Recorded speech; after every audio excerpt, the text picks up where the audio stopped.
want to welcome everyone to Kings of Little Kingdoms. This is an adventure for the One Ring Second Edition by Free League Games. This adventure comes from the Tales from the Lone Lands book, and it is a fantastic collection of adventures set in Middle-earth. This game takes place in the years in between The Hobbit and The Lord of the Rings. So Bilbo has returned, and everyone thinks he's kind of a weird guy, but there's rumors of stuff going on in the east, but we are on the western side of the Misty Mountains, and life is pretty common here. But slowly, bad influences are starting to creep into the lands, but we are, decades away from the War of the Ring. As we begin, let me unpause it. We are in the village of Bree, and we are passing by Bree. It's one of our favorite haunts. We come here quite often. Some of us were here not long ago at the behest of a dwarf named Jari, but those that were not, this is basically our base of operations is Bree. And we head to the Prancing Pony for our nightly drink and revelry, and we happen to spot a woman on the main thoroughway, and she is sobbing into her hands, and she looks as though she is going through something of a crisis. And I think the first person to spot them would probably be Drogo. Drogo, what would you do? How would you react to seeing this? Well, I would feel a sense of, I guess, empathy towards her, and being the compassionate little hobbit that I am, I would want to go and see what's wrong and maybe comfort her. Yeah, why don't you give me an enhearten roll?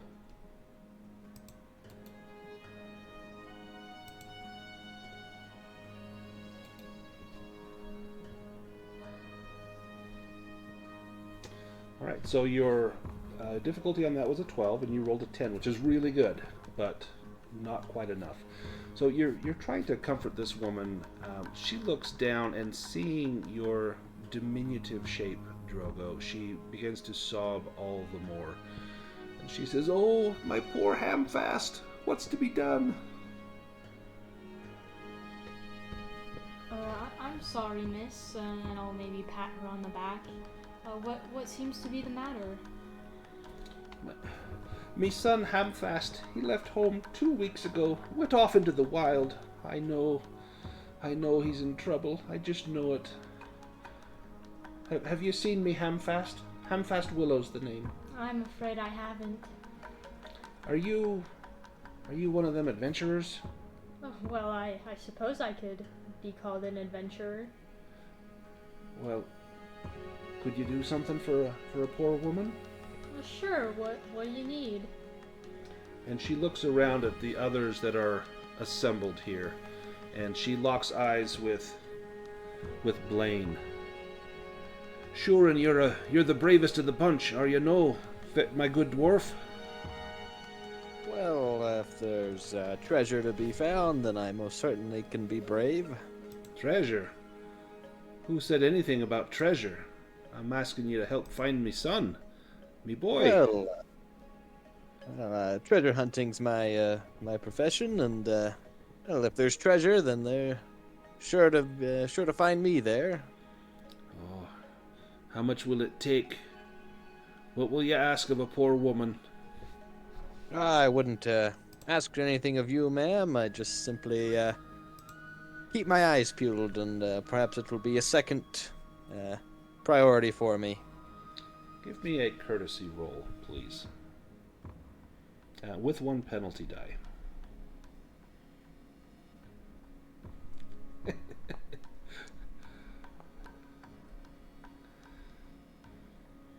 She kind of looks at you with a little sideways glance. I know your type. You're not one to be rescuing me son, not unless there's a reward at the end of that. And Ithildur, as you look at Blaine like, how could he be so rude to this woman? Do you say anything to this poor besotted mother. Is it often that your hamfest goes off on his own like this? Oh, Perhaps no. a return on his own. He is not one to leave home ever. He's no hero. He's not the sort to go out adventuring, swinging swords and the like. He left the house without so much as a traveling cloak, the big idiot. I've got to get him back. Hey, you have you heard of the old wizard Gandalf? And you probably actually give me a riddles roll. Nothing good. Riddles. Riddle, yep. I can't. I need a 12. You can spend hope if you like, or you can just hope to get Gandalf in here. Not so much. Not so much. Yeah, you've probably heard the name, but you've never met him. Nothing good. Do you know where he could have gotten to? What I've gathered from some of the drunkards in town, that old wizard Gandalf was hanging around in Bree the same time me Hamfast left, and he was talking to me son. Clearly, the wizard has bewitched me boy, or at least filled his head with some sorts of nonsense. I think he told Hamfast that there was treasure to be found up at Dead Man's Dyke, and they needed a warrior to defend the expedition, but me son is no warrior, not at all. Yeah, that's what I thought. You were saying that, wasn't really more of a lover, less of a fighter type person. Exactly. He's but a farm boy. He cannot even grow chin whiskers, much like your tall friend here, and he points at Rathar. It is, Gandalf has certainly led individuals astray in the past. Oh, there's that talk of that Baggins fellow out in Hobbiton. Led that poor man astray. He was... He exactly. was a fine fellow. A fine fellow, yes, you say? Yes, he was. He was always a bit odd. He was just a regular hobbit like everyone else. You act like you're some sort of relation.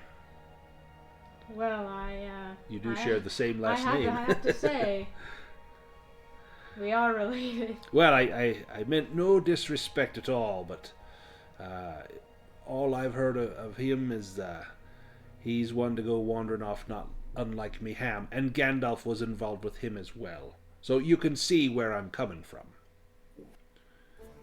Yes. Where was the need for fighters? You mentioned one of the local lads, Robert. Well, I say lad. He's a layabout. He spends all his time not even here at the Pony. I come here to ask for, fools that are not drunk all the time. But this Robert, he was seen speaking with Gandalf, and I asked him where it was, and he said that Gandalf went off towards Dead Man's Dyke and was seeking a company to go and find a treasure.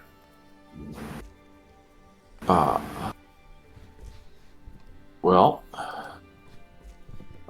and can you give us directions to this particular locale? Well, I know it's in that direction, and she points to the east, but I don't know whereabouts.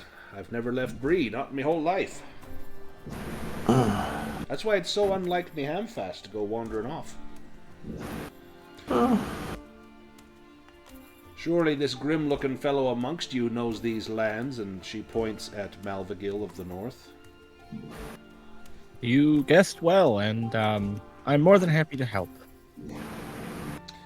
Give me an explore roll to see if you've heard of Dead Man's Dyke.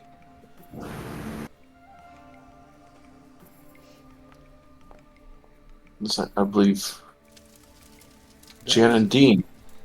I believe Jan and Dean Barge sang about it. That is a great success. So you achieved your difficulty number as well as getting a 6, which brings up good things for you. So, using that great success, you have heard of Dead Man's Dyke, and you know that it is actually to the east of Weathertop, and it's about a week's journey from here to there. It is no short trek through the woods, but it would definitely take you some time to get there.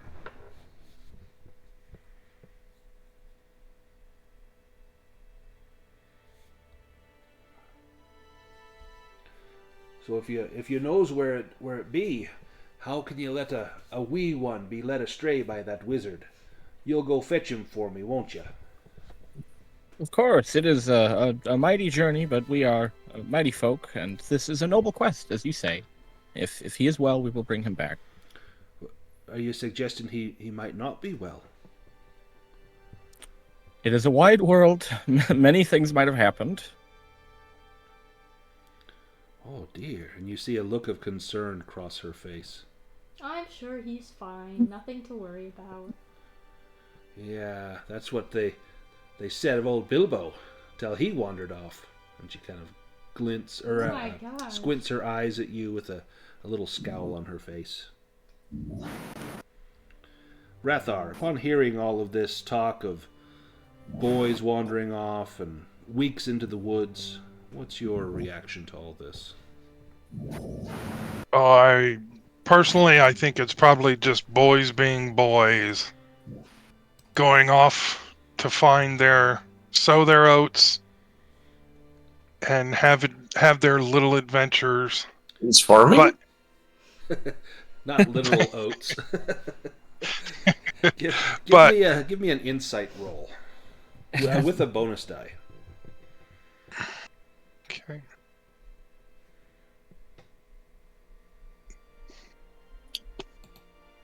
So I put a 1 in the modifier. Yeah, so at the bottom where it has a bonus penalty die, you'll just click the X click the little square with the 6 to the right of the 0. Yeah, then you roll a whole mess of die. And even though you rolled a 1 because you had all those skill points plus the bonus die, that counts as a great success. You think that there is more to this story than this mother knows. You were a young man once, and you know that mother doesn't know everything that you chanced upon in your youth, and likely she's been misled, and he's probably just off, who knows what, having fun out in the woods, probably out drinking is probably what they're doing. You suspect that he's likely not in a huge amount of danger, but this may be your chance to make this mother happy again, because she does seem to be quite upset by all this.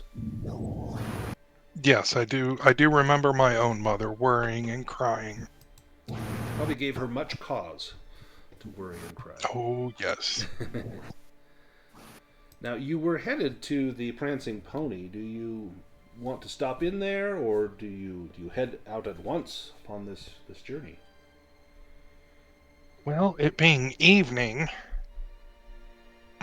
and did she say how far the place like was? 7 days, so it's not like if you leave now it's going to make a huge difference. Oh my gosh. And Okay. you might be able to, and at least that's to get to Dead Man's Dyke. And she just heard that he was perhaps going that direction. Whether he went all the way there, you don't know. But it's not like it's going to make a huge difference if you leave now or in the morning after you've been well fed. Plus, he may come home tonight. Exactly. Watch him show up, and all of this is moot. That would be a very short adventure, but. In fact, as you're probably suggesting to Drogo that maybe we could leave now and not have dinner, you just see this little hobbit's face like, what? I didn't sign up for this. I, for one, could use a nice meal and a little beverage before we set out. This would also be an excellent time to maybe check her story and just see if the townspeople have heard anything. So why don't we go into the Inn of the Prancing Pony? And I don't think I have a picture for in the inn, but I've got one that is essentially inside of Bree. So we'll go to Bree. There we are. Walking into the Inn of the Prancing Pony, the familiar smells of the freshly baked bread and the slightly stale smell of the ale hits you as you walk in. There's a nice layer of smoke clinging to the rafters above, both from the hearth as well as the many tobacco pipes that are lit here. Bree is one of the largest consumers of the pipe weed that comes from the Shire. They are no stranger to it and much fond of it. As you settle into a table, you can see that the inn is bustling quite a bit tonight. The innkeeper comes over and puts down a big platter of freshly sliced baked bread, as well as a huge rounded dollop of butter, some slices of cheese, some cured meats, even a few pickled eggs, and takes your drink orders. What is Drogo drinking tonight? Well, I think he would take a nice big mug of ale to wash down the bread and butter. Nice. A half pint, or are you drinking for Ooh, two? A full pint? A full pint. What about Blaine? What would Blaine order to drink? Well, Blaine would order a pint mug of ale to go with the excitement at hearing that there's potentially treasure at this location that we might be heading to. Maybe you didn't hear so much about this missing boy as much as someone was looking for treasure, and you think maybe you could find it instead of them. Ithildir, what are you having to drink? Well, I don't trust the wine in this area. Yeah, this is not an area known for its fine wines. So I will probably just go ahead and have water, listen to the chatter of the locals. The water is crisp and clear. Much of the water in this area is known to be fresh. One reason why the ale tastes so good is the fresh water here. Malvagil, what are you having to drink? Considering, I mean, he's probably been here before, but Oh, yeah. considering the Hobbit, I imagine is an expert at this place, he would just watch them and then order what they order. Yeah, just I'll have the same as him kind of thing. Yeah, they know what's good. 2 of everything on the menu. They even generous. bring out a little plate of muffins, which I believe the Ooh. last time Drogo was here, Drogo went straight for the muffins. Rathar, what about you? What does Rathar choose to drink? I am a man of the red shield. I drink whiskey. Oh, excellent.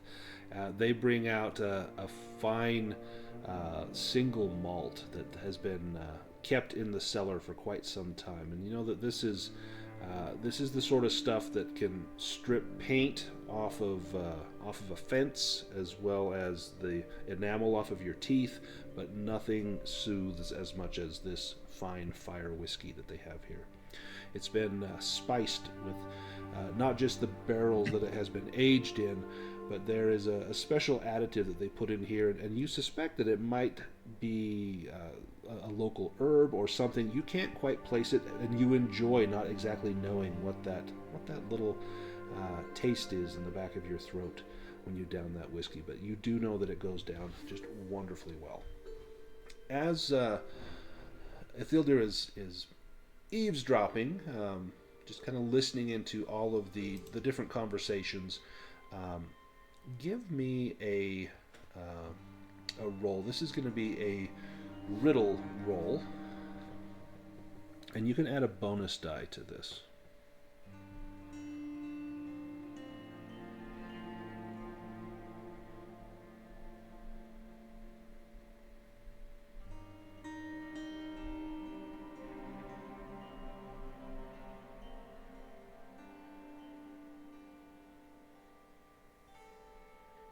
So that did not have the bonus die added on. It wouldn't have been a success regardless, even if you had gotten a 6.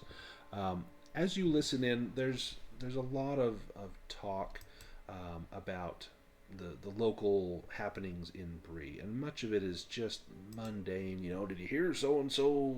You know, that had 2 calves this year, and and someone else is lamenting about the price of pigs and whatnot. But you do hear someone talking about trouble in town, and they're glad that the trouble has left.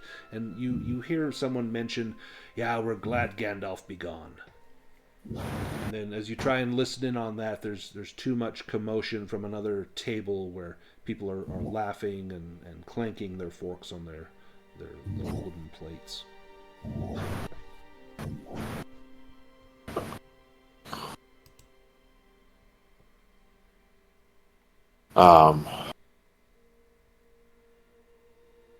I will. Whoever's talking about Gandalf leaving, I will approach them. Okay. I was to meet Gandalf here. What do you mean he's gone? To meet him here, well, you're in the wrong place, friends.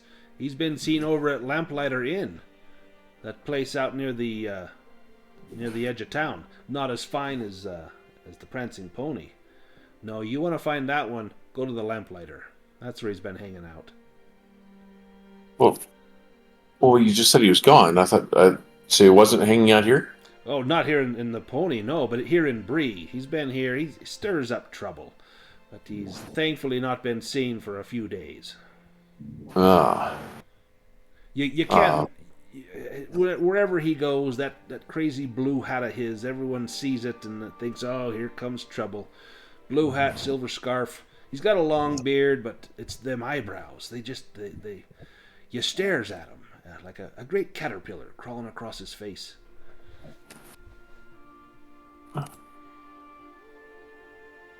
Give me an insight roll with a bonus die. Alright, I'm going to try and figure out how to do a bonus die again. So if you click on Insight at the bottom of the little roll tab, it'll have bonus penalty. And right. It'll have a 0. Click on the 6 to the right of that. Yeah.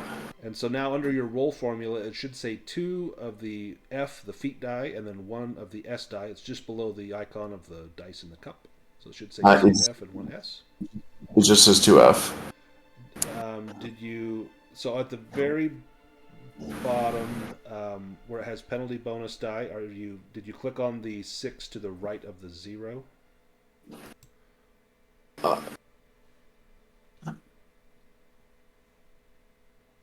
Bonus penalty. It says bonus penalty dice, and then there's 1, 2, 3, 4, 5, 6, 7 sixes. Yep, and so the middle one is a 0. And so if you click on that, there should be no additions. If you click on the 6 to the right of that, it should add a bonus die. Oh, well. Did that work for you? It changed the formula. Perfect. Then if you want to spend hope, you can also spend hope here, or you can roll, and hey, you got a Gandalf rune, so that's an automatic success. So, the description... Oh, sorry, go ahead. Apparently I'm hopeful. You are very hopeful. The description that they're giving you of Gandalf sounds off. Like, Gandalf, he would never be seen in a blue hat. You've probably never spoken directly to him, but you've seen him around and heard tales, and he's always he's Gandalf the Grey for a reason. And this business of a blue hat, that's just what is that about? And he mentioned something about a silver scarf. You've never seen Gandalf in a scarf, and his eyebrows are bushy, but they're not like a great caterpillar crawling across his face. Yeah, he doesn't have a unibrow. Yeah, exactly. So something sounds off here. You don't buy this description of Gandalf. All right. Well, I will talk to my erstwhile party and say, I hear the ale at the lamplighter. The lamplighter is stronger and cheaper. You guys want to head to the lamplighter? I'll lick my fingers clean of the biscuit crumbs and say, well, as long as they have something of sustenance there. Yeah, you're not overindulging if you eat 2 dinners at 2 different places. Exactly, no one will think any less of you. Yeah, the calories don't count in the second one. Exactly. Second place. And you'll probably burn them, walking from here to there. I like your logic. Or drink 2 drinks at 2 different places. Exactly. They won't cut you off because you've only had one. So you just, you do the Golden Mile and hit everything. And, is that what everyone wants to do? Is go check out this Lamplighter Inn? Absolutely. Sounds I mean, good if to you guys want to do me. anything else, if you guys want to do anything else here at the Pony before we go, that's fine. To the Lamplighter. The trek through the streets of Bree, it's nighttime has fallen, but many of the streets are lit with little candle lamps and a few people walking around. It's a nice summer evening. It's very, very pleasant outside. As you get towards the area where you know the Lamplighter to be, the smells hit you first. This is a kind of a dingier area. There is trash outside some of the buildings. Some people have emptied chamber pots in the street. This is not a great part of town. And you see the Lamplighter. The sign is hanging. One of the chains holding it is broken. It kind of dangles askew, just squeaking as it swings back and forth, pendulum-like in the gentle summer breeze. You go inside, and there's the smell here is vastly different from the smell at the Pony. Here, the smell is very stale. It's like body odor, a little bit of vomit, and spilled beer. There's definitely a stink to it. And just looking at the clientele, this is not the same clientele. This would be a little bit of a rougher, but much less expensive place to eat. And as you walk in, the tavern keeper kind of glints and glares like, newcomers, we just want regulars here. And he looks first at Rathar and says, "Hey, animals gotta stay outside."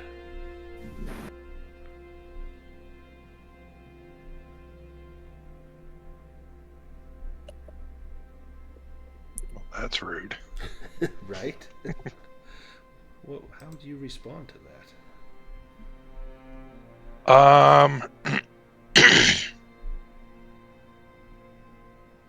I'll say I am no beast. How dare you? Well, you could have fooled me. I'm just giving you a hard time. Come on Well, in. Come on in. I'm certain fooling you isn't that hard. No, it's. How's your mother? Has she stopped talking about me yet? Oh. Good to see ya. And he looks very kind of put off, like does he know my mother? Maybe I should be kinder to him. And you've clearly put him off his guard. Give me an awe roll.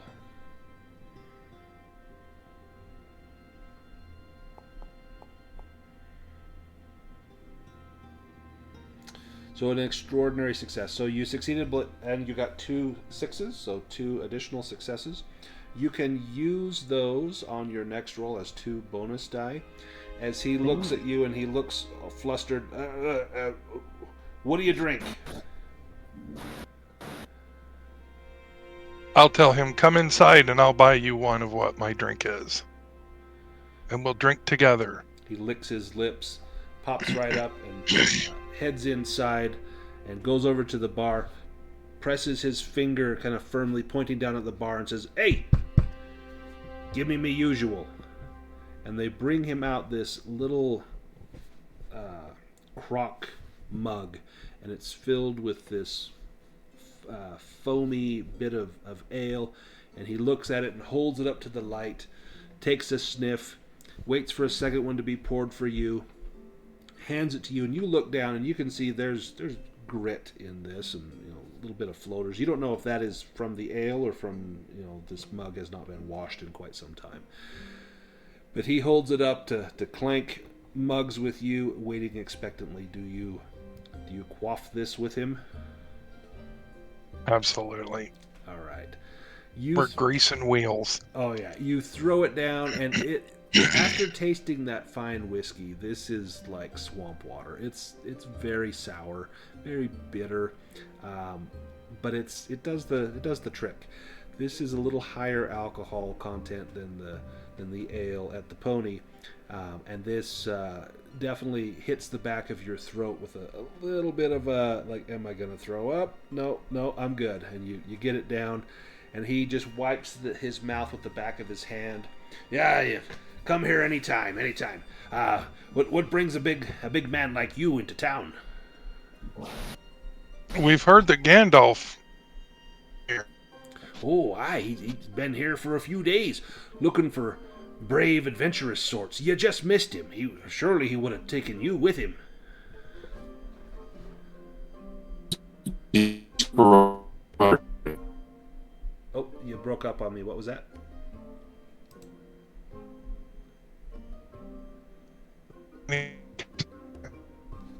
Uh-oh. I'm having some Discord issues. I could not hear that. Can you repeat that, please? Okay. Oh, there we go. Now I can hear you. Oh yeah, I was also having issues. Yeah, we didn't catch any of that. So he says, "Oh, Gandalf, he's been in town. He's been looking for brave sorts to go on some sort of treasure-finding adventure. He was in the company of some rough-looking men, and you'd have done well with them. You just missed him."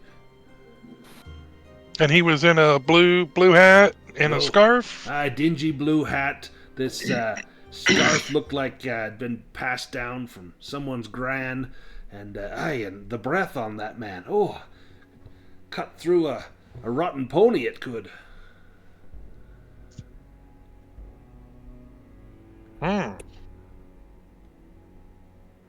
He told me he was heading over to the over near the what's it called? Farrell. That's the man's name. Old farmer. He's been in Bree a few times selling goods, but it's been a while since we've seen him. But the house of Farrell, I believe that's where they headed. At least that's where Gandalf said they was going. Something about overthrowing trouble there and taking what belonged to whoever found it.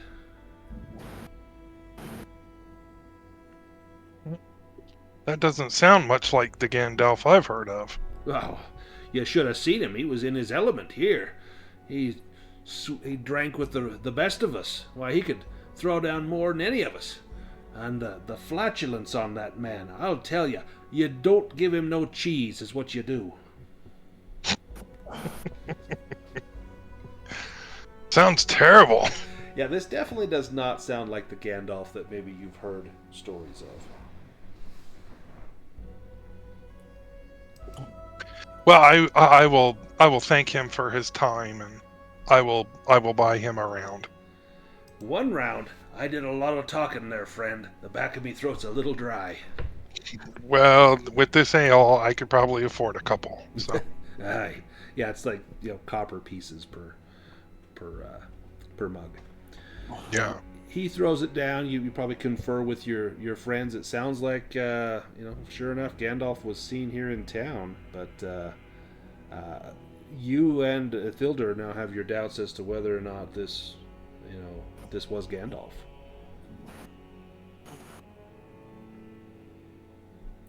Malvagil, as the resident ranger, you have heard of the House of Farrell, this farmer, and you know that he is not one for visitors.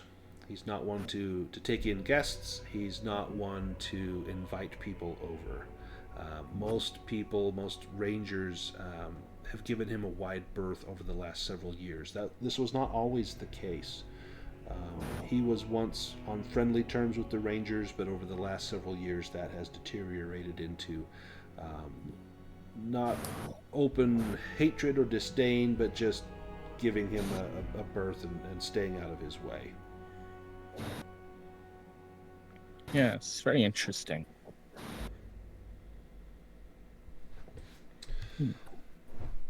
Anything else you want to do in Bree? Ask that man if he had any hobbits in his company. Kind of describe Hamfist. Oh, well. Was Hamfest a hobbit? I thought he was. He was. Sounds like a hobbit name. He was not a hobbit.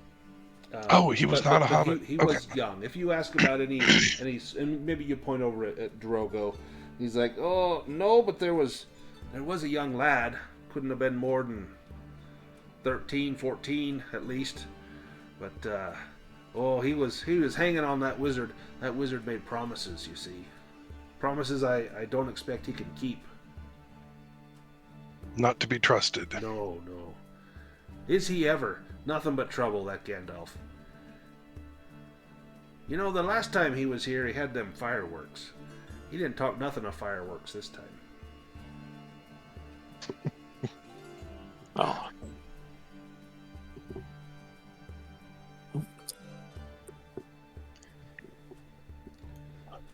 Anybody else have any questions? None that I can think of. Yeah, I think we need to go talk to this. Farrell? Yeah. Let's undertake a journey. So the One Ring has a couple of basically mini games. We're going to go to the journey page here. I'm going to pull some tokens out. To do a journey, you will nominate people to take different roles. So there is. Oh, we got 2 blades. There we go. There's a Drogo. There's a Mathilder. There is a Malvagil, and there is a Rathar. So we can have one guide, and this person will make a travel roll, and depending on their success, we will advance a certain distance. We can then have people will assume either the role of a hunter, a lookout, or a scout. So we need one person to be the guide, and everyone else can kind of decide where they want to go. The scouts, if they are called upon, will be making explore rolls. The lookouts will be making awareness rolls, and the hunters will be making hunting rolls. So I will let you guys kind of assign yourselves where you want to be. So Rathar and Blaine are going to be lookouts.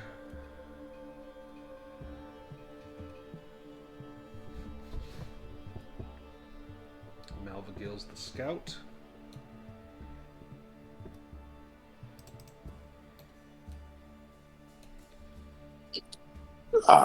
I guess I'll hunt. Be the hunter. And Drogo the guide. All right. Let me just, for the sake of how this works, let me show you the player's map really quickly. So where we are right here in Bree. And Malvagil, you know that it's somewhere over here to the east of Weathertop. Weathertop being right here. And so what you would do if we were, seated around the table and you say, I want to get from here to there, is then I would pull up my map, and I'll show you what this looks like. And I would count the hexes. And so looking at my map, I would go from here is, Bree to we want to get maybe to over here, and I would count how many hexes. And then as we travel, I can kind of note where we're going and where everything's happening. So that's just kind of how that works. It's a little bit behind the scenes. Let's go back to the journey table. And I need like some less banjo-y music here. There we go. I need the guide to please give us a travel roll.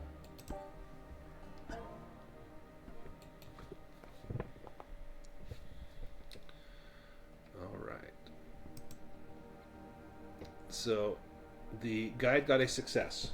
So that means that we travel 3 hexes. So basically 3 days before we have some sort of event. Now I'm going to roll on the event table.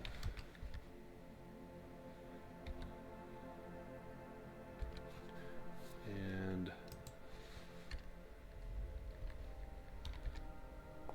we're going to take the best of these, which is going to be the 6. So this is a mishap. So I am going to pick a target to have this mishap. It's going to be one of the group. It's going to be the hunters. So this is going to be Ithildir. So you have a mishap, and you need to make a hunting roll. If the roll fails, this will add 1 day to the length of the journey, and you will gain 1 additional fatigue. So give me a hunting roll, and then we'll kind of describe what happens. Roll failed. That is a fail. So the mishap you have is you find that traveling with a hobbit, you did not pack adequate rations. And by about day 3, you open up the pack and you find that it is nearly empty. And you realize, I need to go hunting. And you spend a good stretch of, probably half a day trying to find game, and you find nothing. And in doing so, everyone must tighten their belts. And you actually have a rather uncomfortable sleep as the growling of various stomachs, none louder than that of the hobbit, keeps you from resting fully.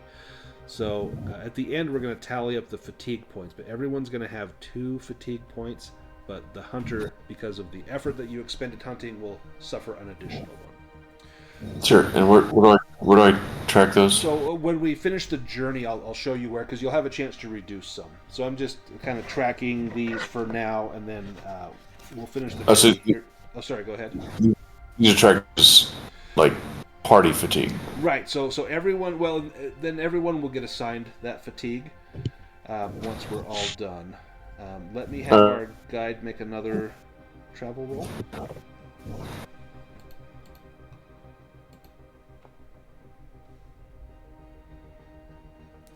That's failure. So we go 1 day and we have trouble. And that would make sense because now I was not well fed. You were not well fed, and we're a little bit hungry. And we take the better of the rolls, which is an 8. So, which is the 8. So a shortcut. So we may be able to save a day here. We need to see who has the task today. It's going to be the lookouts. So Rathar and Blaine, I need an awareness roll from the 2 of you.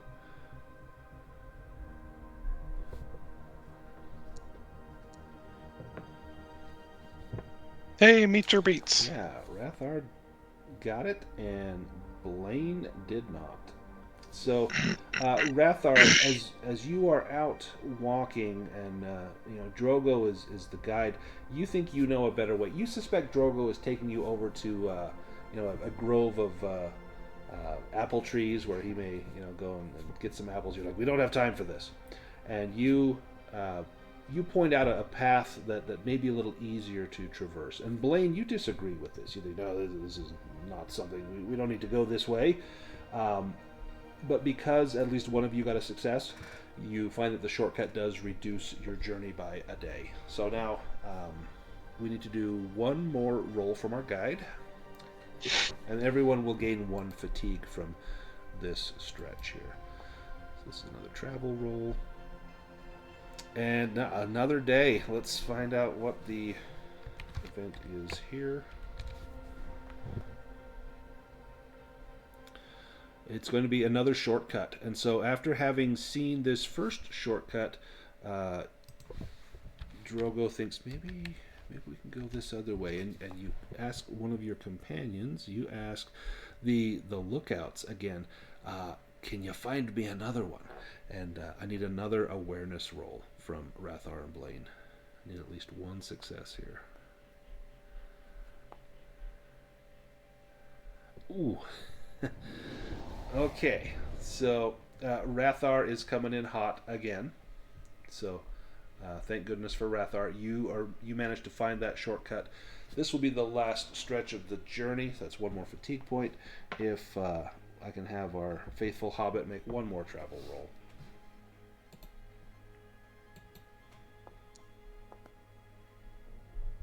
Oh. All right, and let's find out what the event is.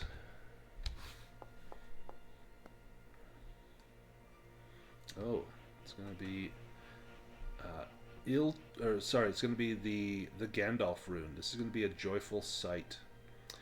If this succeeds, everyone in the company regains 1 hope, but we haven't spent any hope. So the joyful sight is not far from here. You see, up in the distance, you see the House of Farrell. Let's go to the House of Farrell. You can see this farmstead off in the distance. Let's go ahead and take care of the fatigue. 2, 3, 4. So everyone will have 4 except for Ithilder is going to have 5. Everyone can now make a travel roll. If you succeed, you reduce your fatigue by that much. And if you get any 6s, then that's an additional success, as long as you succeed.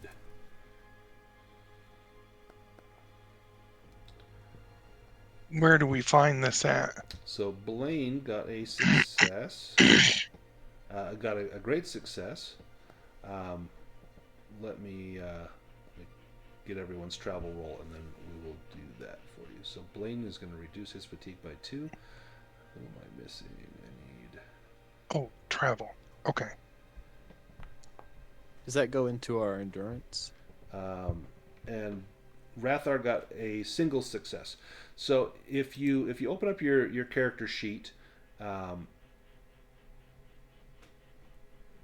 the it's going to go into your load.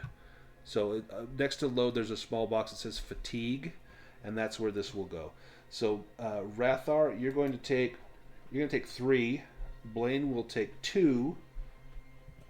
Ithilder will take 5, and everyone else will take 4. So in that little, does everyone see that little box? Yeah. There's endurance, then load, the little fatigue one. And so that just represents kind of the wear and tear of traveling, the exhaustion that you feel. You will reduce that by 1 point per day. And so longer journeys tend to take a greater toll on you. As you get to the House of Farrell, the first thing that you see is that there is smoke coming from the compound. You can hear dogs barking as well, and there's an older gentleman kind of prowling around the property. Do you approach as a group, or do you send in a spokesperson?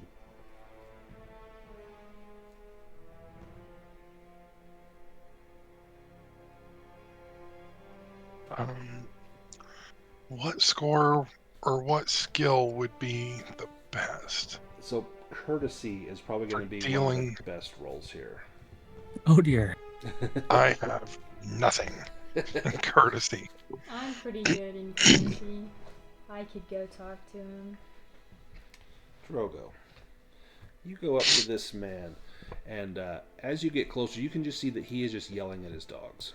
He's calling out, "Get back, you foul, smelly beasts!" And he looks over at you. "What do you want?" I'll give him a little cheery wave and say, "Hello, good day to you, sir. What seems to be the trouble?" Give me that courtesy roll.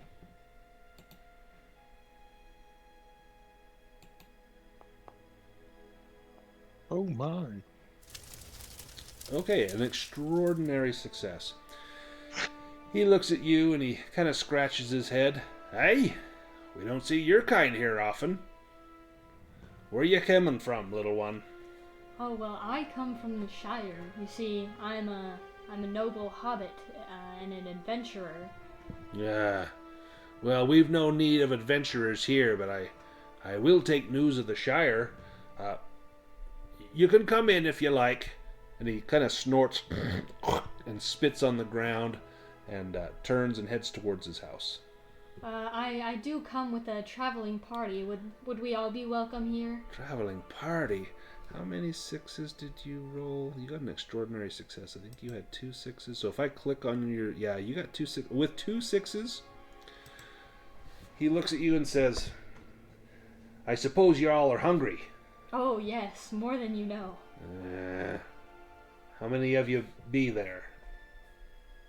Oh, I think there's about 5 of us. But I can assure you, we're all good company, very respectful and such. You say 5, but from what I know of hobbits, you're equal to 3 men. Oh, well, I thank you. At least where dinner's concerned. That is true, yes. Come take some water, get off your feet, come on in. Oh, thank you very much, kind sir. So with your extraordinary successes, you managed to gain entrance into the house. Let's go inside the House of Farrell. seated around the table, you see Farrell. He sits on a bench with a sword across his lap. There are a few other benches here. His two sons are with him, as well as his wife and his two daughters-in-law. His dogs are prowling around, sniffing at each and every one of you. Now, we're going to do a council scene. So this is the other mini game in the One Ring. So let's pull up the council page. The way that this works is, first I set the resistance. And so this, depending on what you're asking of him, I will set this here. Now, Drogo, since you initiated with the courtesy roll, what's your intention here at the House of Farrell? Well, I think it was to ask about Hamfast and Gandalf. He's a little bit agitated, so I'm going to say his resistance is 3. He doesn't see this as being, you're not putting him out by asking this information, and he is rather interested in you individually. So the resistance is going to be 3. So we have to make an introduction. And this introduction, you will elect a spokesperson. You can make either an awe roll, a courtesy roll, or a riddle roll. Now, since you got your extraordinary successes, I will give you, Drogo, a bonus die if you are the spokesperson. And then you can make either awe, courtesy, or riddle to determine the time limit that we have for this council. All right, sure. I'll do courtesy. Well, tell me what you say, and then we'll decide if it's awe, courtesy, or riddle. Okay. Well, he wanted to know about the Shire, so I'll tell him about the goings-on since I was last there. What does that have to do with what you're trying to get out of him? Well, I'm just trying to butter him up, appeal to him. Maybe be a little friendly to open him up a bit more. That works, but what you need to ask, like your question, like your demand. So what would your demand be? What do you hope to get out of him?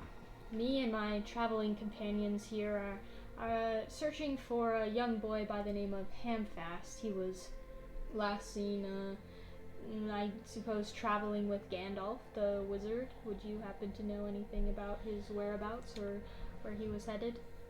I will let you do a courtesy. You can also do a riddle because you've kind of, like, we're looking for someone and he's been traveling in the company of so-and-so. There's kind of a little mystery, like something to be solved there. So you can either make a courtesy or a riddle roll. If you want to spend hope on this, you can. And if you have any distinctive features that might make that inspired, you can. What you get, the time limit, if you succeed, the time limit will be 4 plus 1 for every 6 that you roll. If you fail, the time limit is 3, meaning you have 3 attempts to get 3 successes to pass this council. Okay, I'll use hope for that. Okay. Could I also use my distinctive feature honorable? Because I'm looking for this boy. Yep, you're trying to help someone, to help a grieved mother, so yes. So then click on the inspired box, so that will give you 2 extra die. Big roll here. So your feat die were low, and you didn't get any additional successes, but you did succeed. So the time limit is going to be 4. So we have 4 attempts to get 3 successes, and if we can do that, then we pass the council. So now everyone else will make these rolls, and since there's 4 of you, I'm going to let each of you make a roll. You can choose, so if you see up here where it has interaction, you choose a skill. Typically it's going to be Enhearten, Insight, Persuade, Riddle, or Song. And if you have anything that can help you, like some of your traveling gear, like your useful items, or if you want to use Hope, you can use that. But we will start with Blaine. Blaine, how would you interact to try and persuade this man to give you this information? Which of your skills would you use? Perhaps riddle would be Okay. best for me. And do you have anything that will help you, or do you want to use Hope? 1 second. So under, like, below your weapons, you'll have like your useful Yeah, I know. gear. I pressed on the thing. I just need to make my screen a little wider so I can click X. I don't really have anything here, Okay. so I think I'll just. Do you want to roll it. spend hope, or you can just make the roll? I'll just try the roll. So that is a failure. Had that been a success, that would have counted as 2 successes because it would have been a success for passing the roll plus you got a 6. So as you attempt to ask questions, he just looks at you like I don't understand what you're saying. Your accent be too strong, and he just kind of dismisses you. Like this dwarven accent is too hard for me to understand. Let's go to Malvagil. Which Yes. skill might you use? The only skill that I even have a single point in is in Hearten, so I reckon I'll use Perfect. that That's one. probably the good one. Do you want to use hope on that? Definitely. And you could be inspired if you have a distinctive feature that might play into trying to enhearten someone. Well, I am honorable, and I'm trying to help save this child, which is the sole reason I agreed to the quest. Yep. So if you spend hope, that would make you inspired for your enhearten roll. So what would you say to this man to try and enhearten him? Well, I know you don't place much stock in rangers these days, but I know well that you were a friend of our order once, and I think you would at least know that we do good here and help us on our quest. Excellent. So give me an enhearten roll. You can spend hope, and then you can check the inspired little icon, and it will say on the left-hand side beneath the little cup, it'll say is inspired if you've done it correctly, and then go ahead and roll the dice.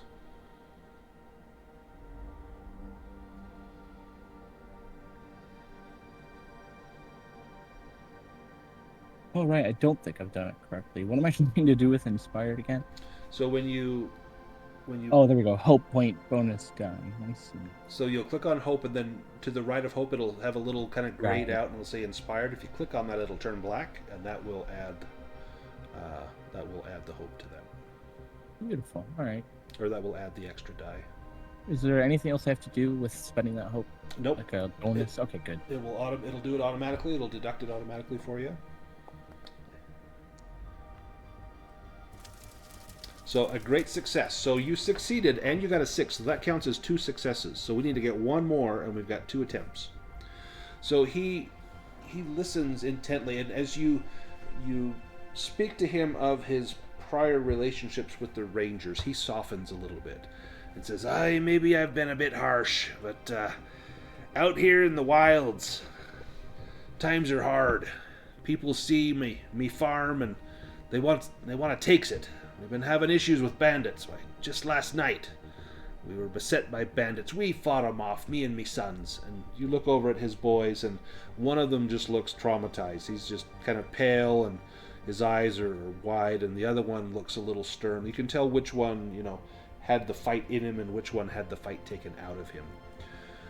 Perhaps you speak the truth, and I don't know what I'd do if one of me boys went missing. I couldn't bear to do that, so I do appreciate it.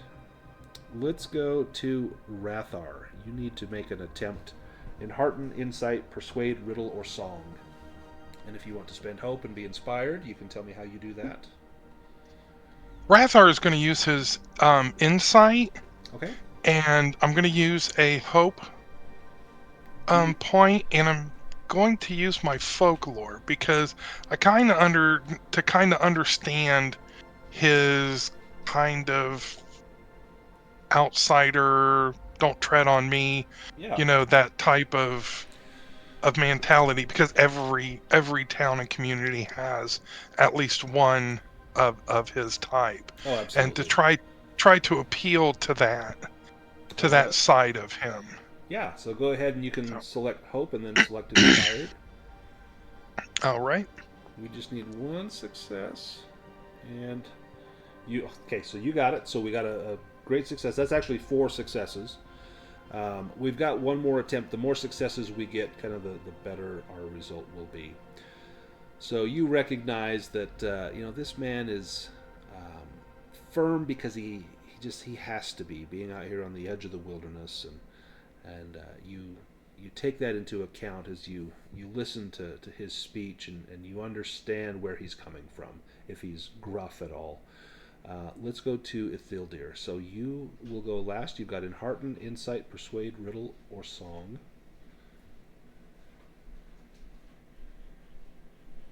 Listen, dickhead, you're going to help us out. Nice. Oh, No, didn't make sense. no. He looks at you and says, well, you speaks your heart and your mind at the same time. I know where you're coming from. But thankfully your friends have spoken enough for ye. And but he kind of takes a liking to you. He's like, this is a man I could hang out with. He doesn't banty about with kind words, and kind of glares at Drogo. You buttered me up, little hobbit, but that's okay, because I like to be buttered up. Yeah, you needed a Gandalf rune to pass that. But that's okay, because we had enough successes. This would be a successful council. So let's go back to inside the house. He will listen to your questions, and he will do what he can to help you. He during the meeting, he launches into a litany of complaints directed at everything. He complains that there's more people on the road in recent years. There's more dwarves and other strange folk coming over the mountains and bringing their strangeness with them. He grumbles about there being too few people on the road, and something should be done about all the outlaws. He complains about all sorts of troublemakers, orcs, goblins, bandits, and even the rangers. And then he kind of, but not you. And he points at Malvagil. He says, the only people I've seen around here lately, I ain't seen no Gandalf or no young boy. I've just seen the outlaws who tried to raid my farmstead last night. They come up the hill and tried to climb over the wall into the chicken coop. But young Farweld here raised the alarm, and he points at his son, the one that looks kind of frightened. The intruders had weapons, and they struck at me household, but me and me boys responded in kind. No one was slain, as far as I know, but I believe some of them walked away with a limp. I don't think your boy or your wizard was with them. At least none that I seen. Mark you, though, they'll be back.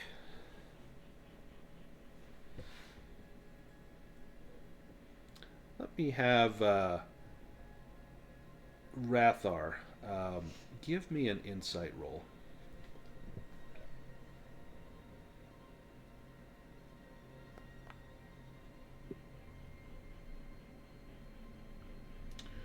You suspect that he's not telling you everything about these bandits. As the way he's talking, it's kind of in generalities. He mentions, there was some bandits. He doesn't say how many. He doesn't say what they were comprised of. But one of his sons, the one that looks a little unfazed by the combat, he chimes in and says, well, Dad, I think I seen me a tall, bearded man with a pointy hat near the chicken coop. I ain't never met no Gandalf, but surely this guy must have been he. And Farrell says, fireworks and cheap tricks. Fah! 'Twarn't no wizard, just one of them bandits.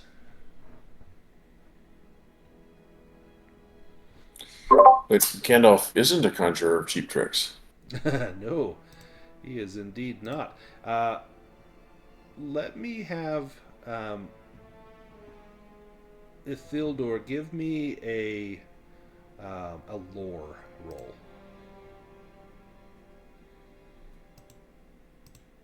Jesus, finally something I know how to do.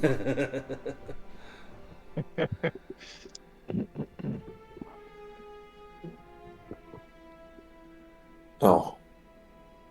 I'm like, why aren't you rolling? Because I'm on the PDF. You can try to roll it from the PDF. I don't know if that will work. It's surprisingly unhelpful. At least you haven't failed it yet. Oh, great success. Yeah, you definitely are skilled with lore. And you know that Gandalf has a certain reputation, and that the idea of him being behind banditry is absolutely foreign to you. That there's no way. The Gandalf that you know, he is a legend amongst the elves, and for whether he's quirky and eccentric or has done good things for good people, it's hard to say. Everyone kind of has an opinion of him, but no one seems to think he is into banditry and leading a band of outlaws. That just seems very obscure to you and likely not true.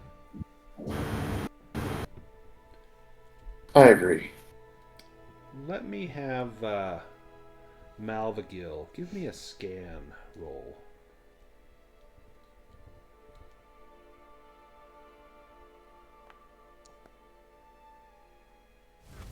That's lucky. Oh, so little Gandalf rune. Automatic success. You notice that the son that looked a little bit traumatized, he is very silent. And he kind of looks down at his hands while this conversation is going on. And he looks up and he makes eye contact with you. He's heard of the Rangers of the North, and they've not been welcome in this home for quite some time, but you have a reputation. And he looks at you as though he wants to speak to you, but he also glances over at his father like perhaps this is not the place to say what he wants to say to you. He's a good lad. As you enjoy your meal, Farrell is friendly. He's not he's not your new best friend, but he's also not being too difficult. He's being courteous to you all. Even the Hobbit, he marvels at how much food that Drogo can put away. He's more beast than Hobbit. As night begins to fall, he says, I suppose you'll be wanting to stay. You're welcome to stay in the barn. I've not room in the house, but don't mess with me animals. And he looks at Rathar. What kind of people do you think we are? Well, I don't know you, do I? But that tall one there, with the fur, just don't eat anything in there. We've food in the house. His wife takes you out to the barn and shows you where you're welcome to stay. And there's fresh hay that they can lay down. You could put your cloak on it and have a nice, actually comfortable bed and warm. It's a nice warm summer night. She says that you're more than welcome to stay and have breakfast with them in the morning. She does mention that the nights have not been quiet of late, that the attack last night has rattled her somewhat, and she worries that they will be back.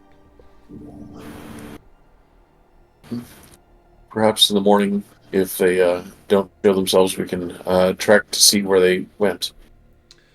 That would be a kindness, for Yes. my husband is, well, he's got his mind set on bringing about the ruin of these, and I don't mind chasing away bandits, but I don't want their deaths on my conscience.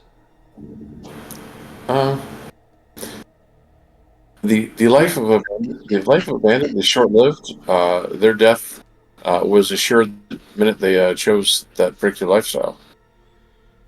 Ooh, she looks at you and in almost a sense of respect, as though she sees in you someone who will not let her farm just idly be raided, but perhaps you will help them to defend what is theirs from those that would seek to take it. As you make your beds that night, Drogo, you probably stumble into the house. You haven't eaten in a few hours, and there's probably some cold chicken still in the house, and you maybe stumble into to get a little snack. As you go in, you see Farrell, and he is sitting looking at the fire, and he's got a very grim look on his face. He's got a bottle of wine and is drinking it all by himself. Half drunk, he stands up and yells at his dogs, "Better sentries than all of ye!" And he burps and spits up a little bit of wine down the front of his shirt. And then he goes and stumbles back into his chair and begins to snore loudly. Is there like a problem with the dogs that I can like see? Do you want to go check out the dogs? Sure. Yeah, so the dogs have run outside. If you go over to look near the dogs, um, give me a roll here. Let me see what roll this will be. Give me a scan roll. Or sorry, an awareness roll.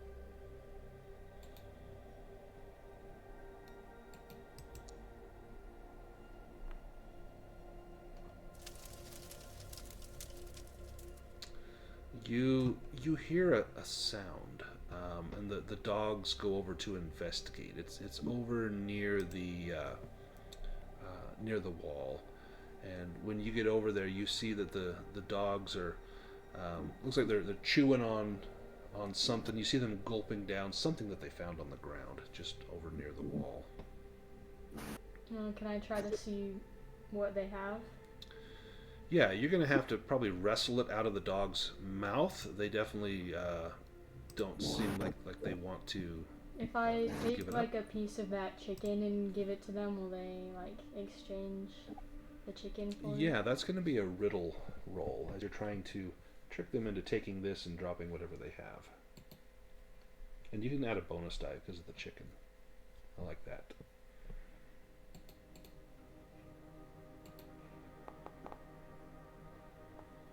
That is a lot of dice. You find that there is a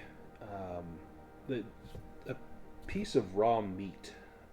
This looks like a piece of mutton or roast. There's no skin or fur or bone. This is just a piece of meat that is just laying here on the ground.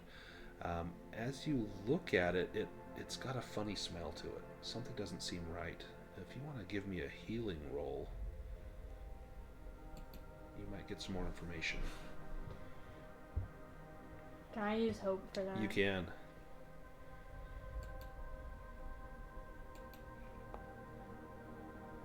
Oh, nice. Well, we've got the Gandalf rune and a special success. You smell this meat and you know right away that this is not spoiled. This has been poisoned. There is something on this lump of raw meat. You suspect that someone or something has put this here to try and get rid of these dogs. Okay. I'll go back to the barn then, where everyone else is. As you are heading back to the barn, Ithildir, give me an awareness roll.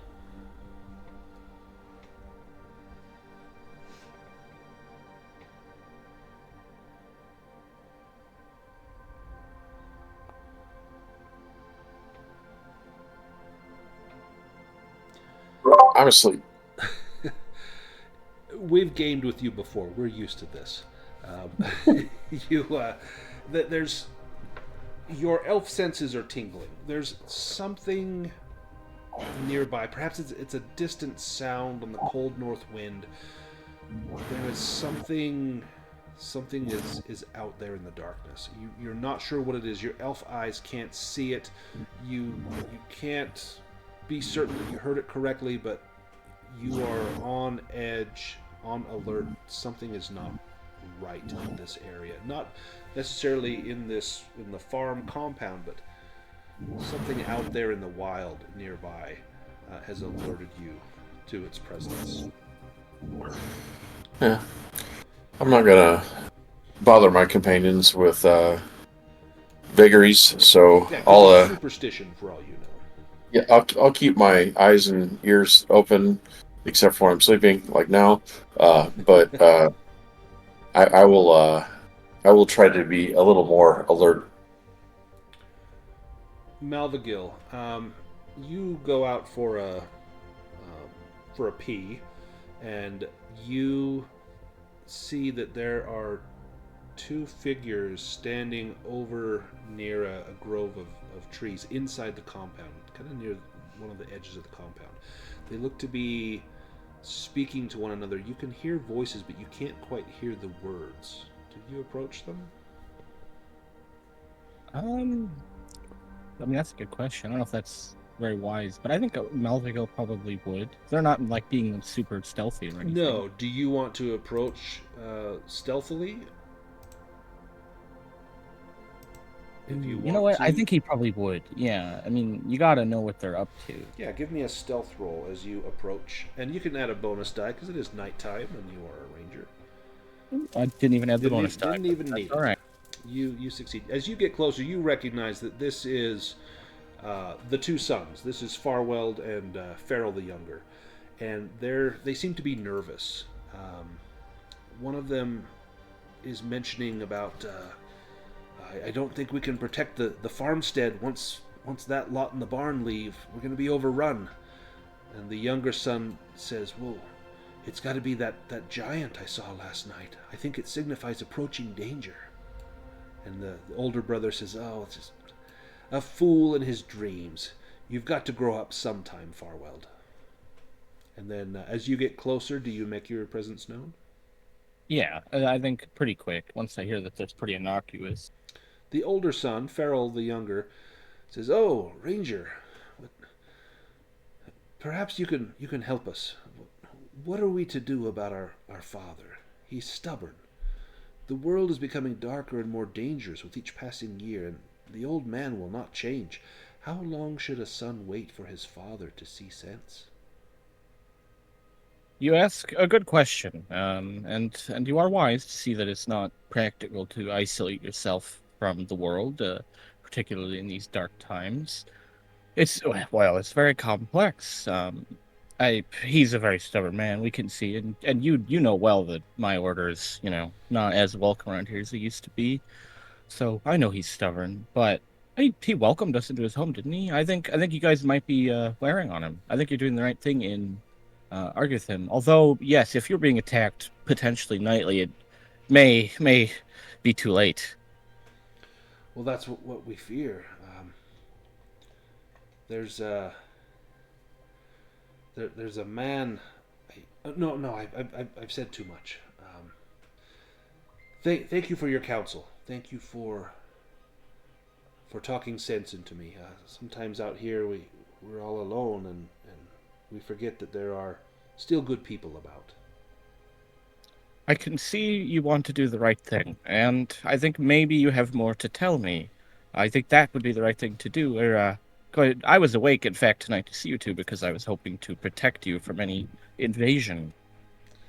Give me either a persuade or an enhearten roll.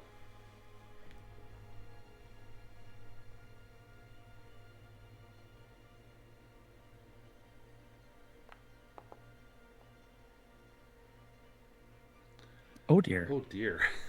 They say, oh, yes. Well, it's nothing. It's nothing. It's nonsense.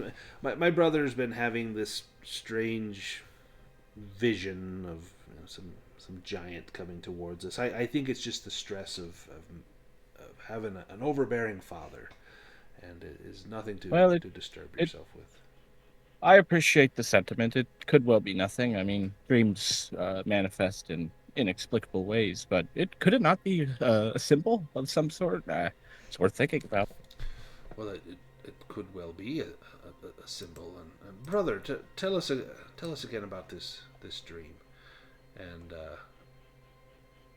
he says, well, I saw a giant walking down from the north like a man made of snow and darkness, only tall as a mountain.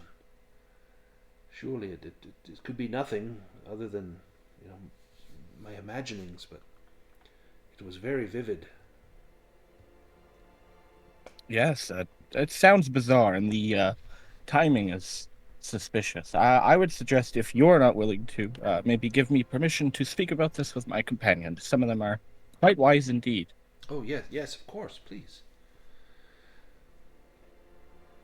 And as you head back to speak with your companions, Blaine, you are sleeping. Fell asleep quite comfortably. During your sleep, you have a strange and disturbing dream of a great hill, black against a snowy landscape. You feel that the hill is getting closer or larger, like it's going to crash down upon you or swallow you up like a wave of earth tumbling into a grave. This dream will give you one shadow point.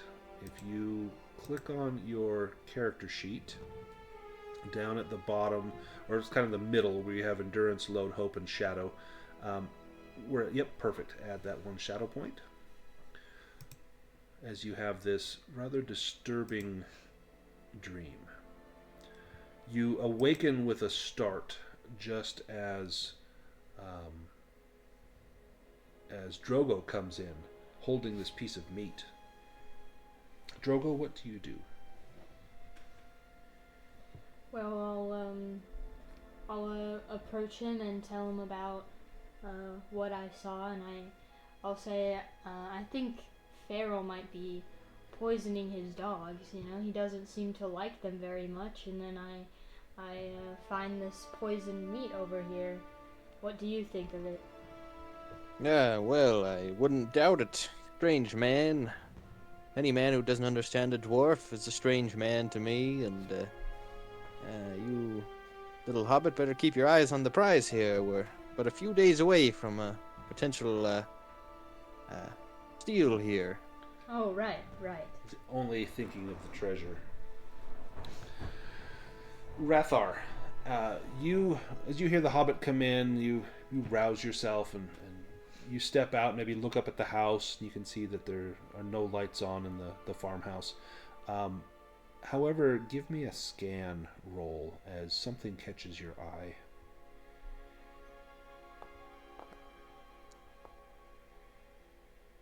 Oh, failure. You're not sure what it was. There was a flash, and it was off in the distance, kind of to the south of the farm. And you thought for a moment maybe it was the flame of a torch, and then it was gone. Just a momentary flash there.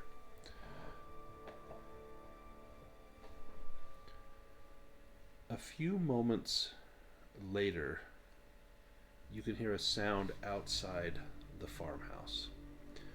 You hear the sound of movement. The dogs are whimpering, and them being sick has allowed a band of bandits to sneak up on the house. However, because you are alert, having detected, the elf had seen some movement, Rathar, you had thought you'd seen a flash. Finding this poison, you are alert to something going on. As you see forms beginning to climb over the walls, they will not surprise you. They were not expecting someone to be in the barn. Malvagil, we'll go to you first. What is your response at seeing figures climbing over the wall? Yes, I was probably caught off guard because I was heading back to talk to you guys. I'm quite appalled. I don't know if my weapon's on me, but if not, I'd snatch it up and, obviously shouting about it and rush to meet them. Yeah, you raise the alarm. Your weapon, you've got a spear. You likely would be able to grab it as you go past the barn. Let's go to just a really quick combat page here. The way that combat works is... let me get some combat music. There we go. You will... it'll go in different stages. Pull some tokens out. So you will choose a stance. There is a forward stance, an open stance, a defensive stance, or a rearward stance. Forward, open, and defensive, that's if you're getting and mixing it up hand to hand. Forward means you're pushing the offense. You'll get a bonus die on your attack roll, but opponents will get a bonus die against you because you're forsaking defense for offense. Open, there's no advantage or disadvantage. Defensive, you lose a 1d6 on your attack roll, but your enemies also lose one if they attack you because you're focusing more on defense. Rearward is you are strictly using ranged weapons. You can only do that if all of the enemies are engaged in hand-to-hand combat or are not in the battle. So you can't do ranged if there's someone like right next to you. The way that this will work is everyone will choose kind of the stance that they want, and then I'll pull us into a battle. So Blaine, looks like you're going to take more of a defensive stance. Yes. What about Drogo, Rathar, Malvagil, and Ithildir? Let me fix this. So it just depends if you want to be offensive or defensive or kind of middle of the road, or if you want to take ranged attacks. We'll take forward with the ranger. Good man. And Drogo, do you have a ranged weapon? You do. You have a bow. What about Ithildir? Where would you go? Forward, open stance, defensive stance, or rearward? Looks like he typed it in chat. Be right back. Oh, A few be right minutes ago. He may not be back. He may not be back yet. I'll put him in rearward for now Well, he goes up front then. then. Yeah. The Vanguard. Let me grab some opponents here.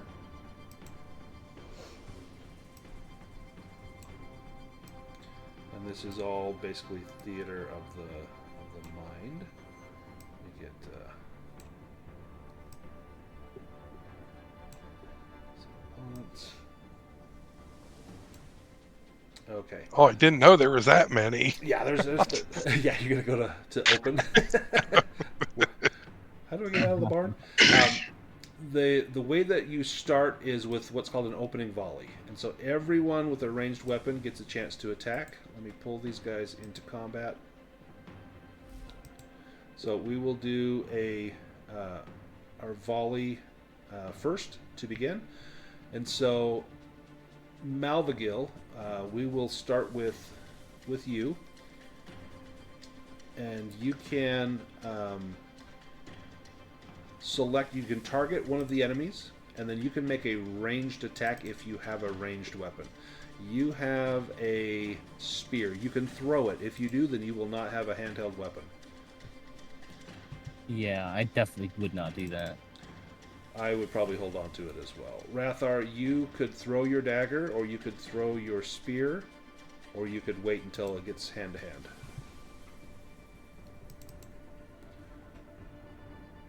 Would you take an opening volley, or just wait until they close ranks?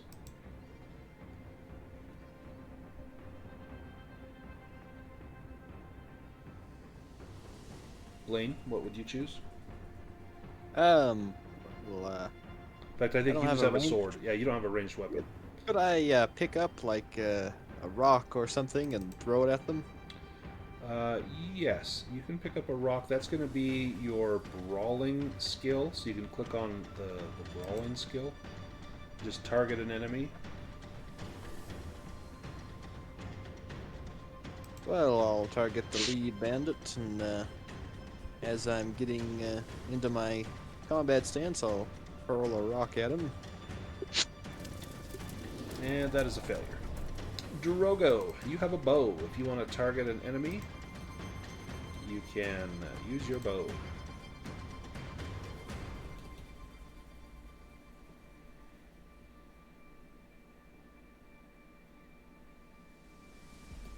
And with combat rolls, you can spend hope as well.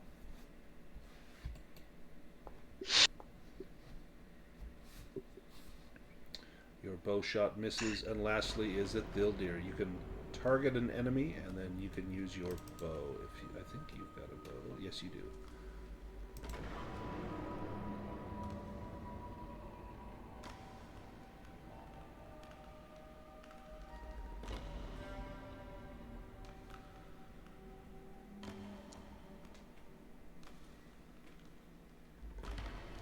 And not quite. So it's dark, arrows are flying, a stone is flying, but they manage to close ranks. So let's go to...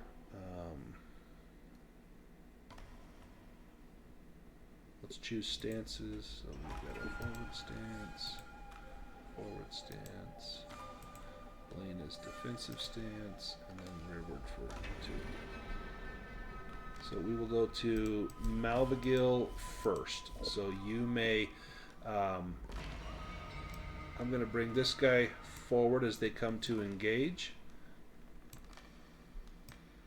You're going to have 2 people on each of you. And Blaine will have 2, and we'll leave Drogo and Ithildir back there. So when you attack, you can either in forward stance, you can make a combat roll. You can also, instead of doing that action, you can do a combat task. So you can make an awe roll to render Might 1 foes, which these are Might 1 foes, weary on all their combat rolls. That means 1s, 2s, and 3s for them on the 6-sided die would count as 0s. Or you can attack. I'll leave it up to you. Interesting. Like, I would prefer to switch to my spear. Would that be forward stance? Yeah, do you want to go forward stance? Yeah. Okay. I'll put you in forward stance. Right. Would my being tall mean that I could use a hope and be inspired? You know, I'm probably taller than these guys. So and I'm those coming are only for non-combat Okay, skills. alright, Yeah, I see. you can use hope, but you couldn't be inspired. Alrighty. I think I'll just whack him. Well, stab, it's a spear, but you know.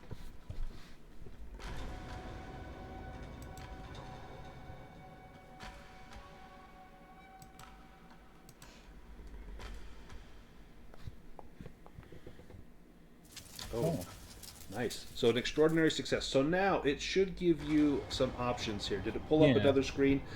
So, Yeah, exactly. one of the options will be to add points to make it a piercing roll. That means you got to get your 12-sided die up to a 10 and you're 8 away. That's probably not going to be the best use of your action. So you probably want to do like the heavy blow, and that will add a ton of it. And you can do it twice. I've got You've 2, two yeah. sixes, Yeah. Gee. And then click on those, and it will tell us the damages.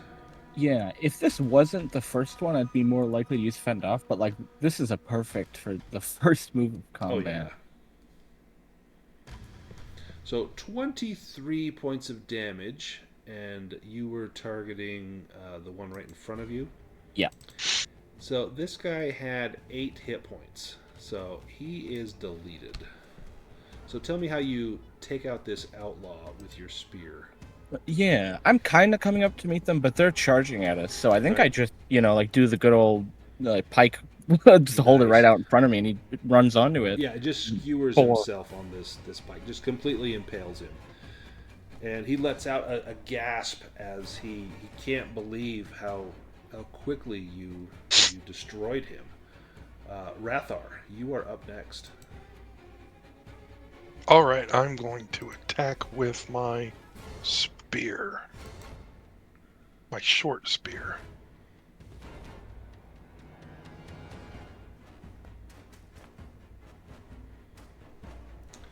Well, That is a failure. So this guy sees what happens to his friend, and as you thrust wildly, he sidesteps, and your blow falls short. We go to Ithildir, your turn. So just target someone, roll on your spear. If you want to spend hope, you can spend hope. I think I'm going to feel sorry for them and fill them with awe. Oh, sweet. Give me an awe roll. Now, I do have the fancy clothes that help with awe, but I don't think that's... Nope, so that's only outside of combat. Okay. Aww. Oh, That pretty well sucked. they are not intimidated by your actions. You'll have it. We'll see if you can intimidate them next round. Blaine, you've got 2 on you. You assume a defensive posture as it's 2 on 1. What do you do? Defensively, you can do protect companion, or you can make your attack roll. Yeah, I will make an attack. I'll say, stay behind me, little hobbit, and then I'll use my sword. If I'm being stern about this, No, perhaps if you I... can't use that in combat. Oh, okay. Sorry. There's 3 people in a row Yep. tried that. I'll kill 2 again.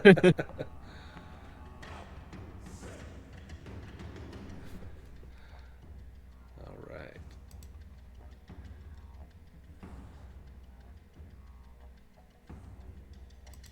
Did you roll? Did you use your sword or roll the sword skill? Should have been the sword skill, I think. Yeah, you want to actually roll your sword. But your sword does 4 damage, so let me take 4 damage off of there. Because otherwise it will tell me the damage. So you just hit that guy for 4 points, that highway robber. Drogo, your turn. You can take a shot at one of these guys. You just need to target them. Okay. I'll go with this one. Perfect.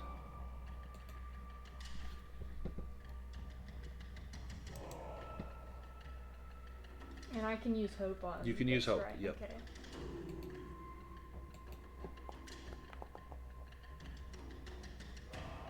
Okay. Well, it was a valiant effort. Let's go to the bad guy. So we'll go to this footpad who's going to target Malvagil. You killed my friend, he cries out. And he comes at you with a cudgel.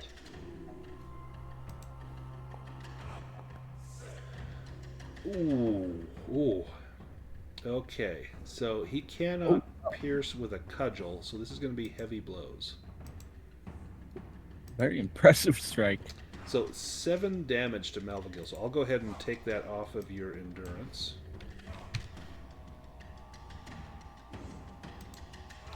This one will attack Rathar. And he swings his cudgel at you as well.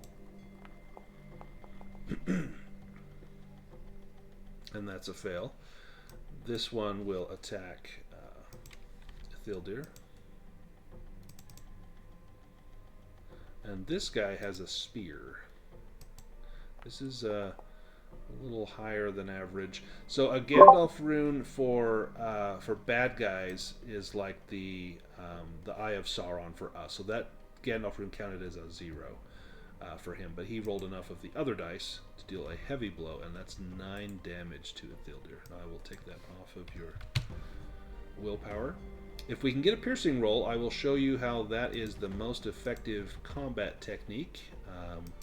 Hopefully one of you can get it instead of them doing it to you. This guy goes after Blaine. And Blaine, because you're defensive, he will have 1 fewer die, but he does have a spear. Bless you. And that is a failure. This one here will likewise come at you with a spear. As you're batting away their blows, this one gets close, but they cannot seem to get past your defenses.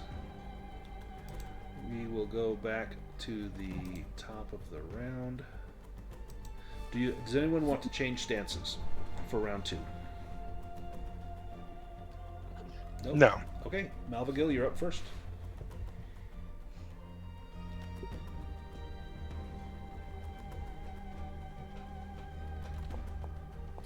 Huh. No, I think I skipped Drogo's shot. With the Oh, bow. did you? Oops. I think I did. I'll let Drogo take 2 shots. Thanks. Yeah. Malvagil, great success. 14 damage.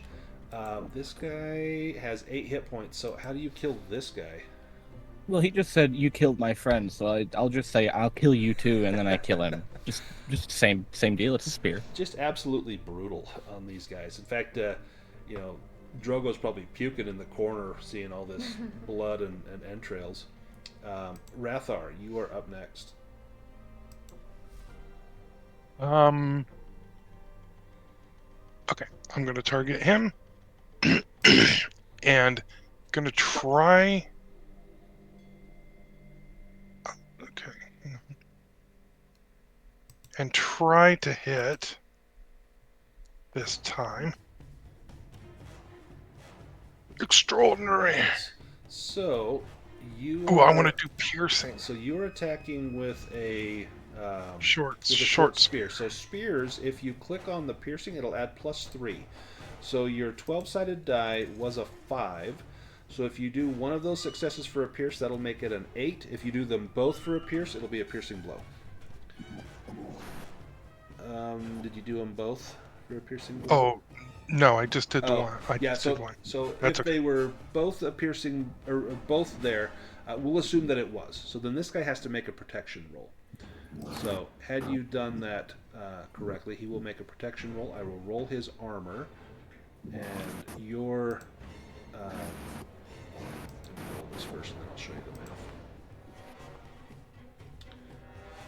Okay, so here's what would happen. So Rathar, your spear has an injury rating on it, and that injury rating is 14. So then his 14. protection roll, he needs to beat a 14, and he rolled a 5.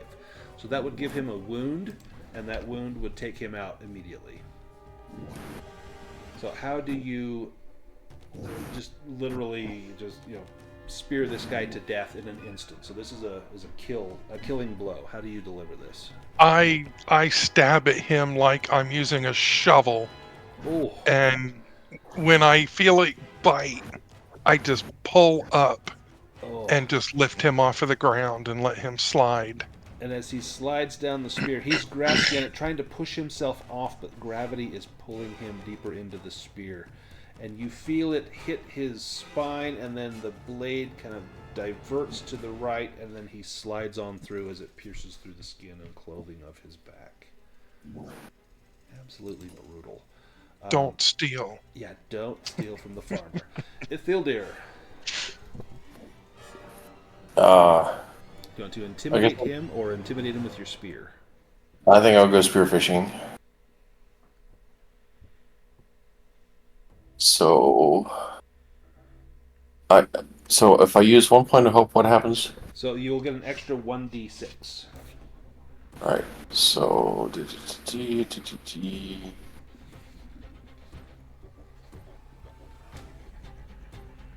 here. No. So add a d6. But an extra 1d6.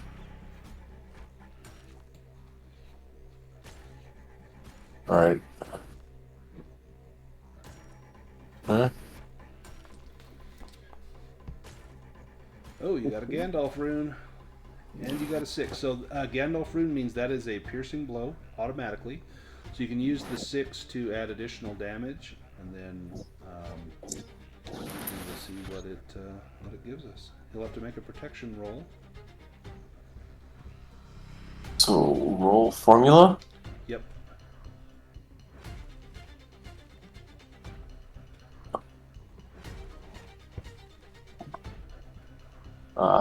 So that showed me the formula, but Did it pull up the little box where you select which bonus thing you want to do, either the heavy blow or the... oh, sorry, yeah, that came up underneath my character sheet. Heavy blow is the only box that's so available. it will automatically be a piercing blow because of the Gandalf rune. All right. So you deal him 9 damage. So let me give him the 9, and then he has to make a protection roll. If he fails this, you wound him, which, since he only has a might of 1, will kill him. So let me give him a protection roll. He has to beat a 16. And now he is wounded, and so how do you kill this guy with a fatal wound? I mean, that was good. That was a 15. That was excellent. Yeah. I just kind of, spear to the stomach. His entrails come out. I shake him off, and then turn around to these two. Nice. You have taken out the front line. Blaine is sorely pressed. Blaine, you are up.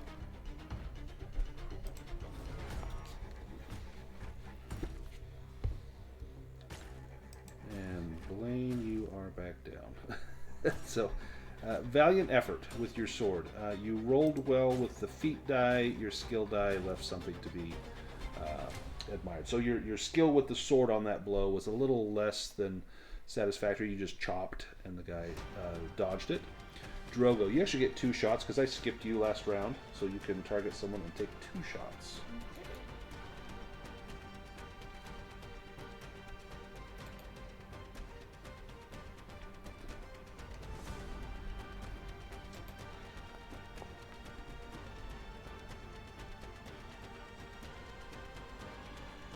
That first one's not so good.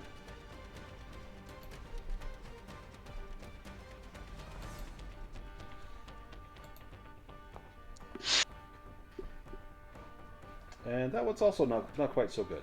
Wow, by 1. So Yeah. just missed it. Let's go to the bad guys.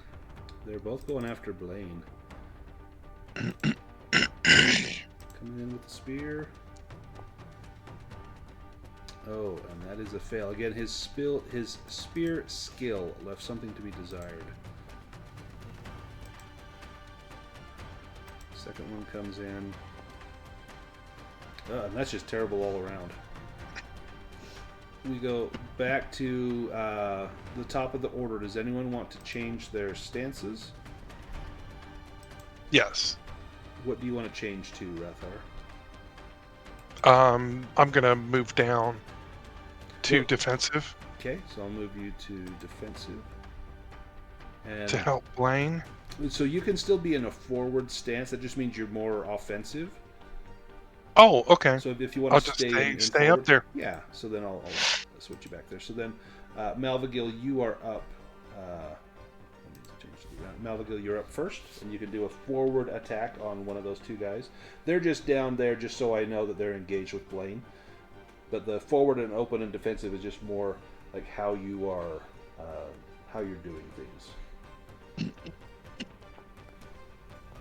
Good lord. Whoa, Wow, that's a lot of ones. that is incredible. Yeah, that's not going to cut it.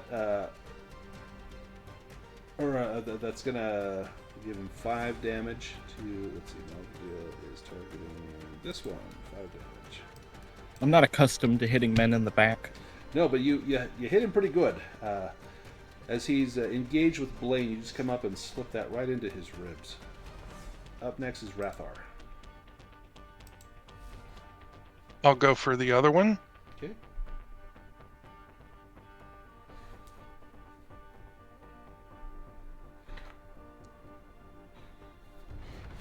Great success. Excellent. So that was a 7 and so on the 12-sided die. So if you are using your spear, if you do the piercing blow, that will, yep, perfect. It'll make it needs a protection roll. So let me give him his first his damage. Comeuppance. So he takes 3, and then he needs to beat a 14. He is protected, so he beat it. So it does not penetrate his organs, but he does still take that 3 damage. And then we go to Ithildir.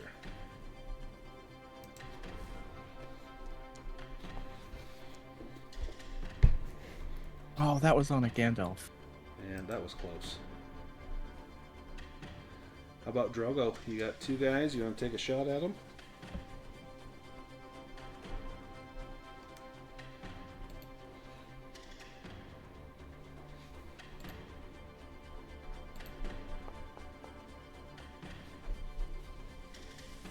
Boy, Drogo, you can't hit the broadside of the bar. Maybe that's why you're shooting at the broadside of the bar. Alright. Let's go back to the bad guys.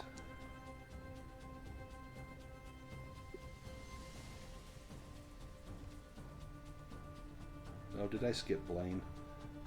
Sorry about that, Blaine. It didn't seem to matter. They will now attack Blaine.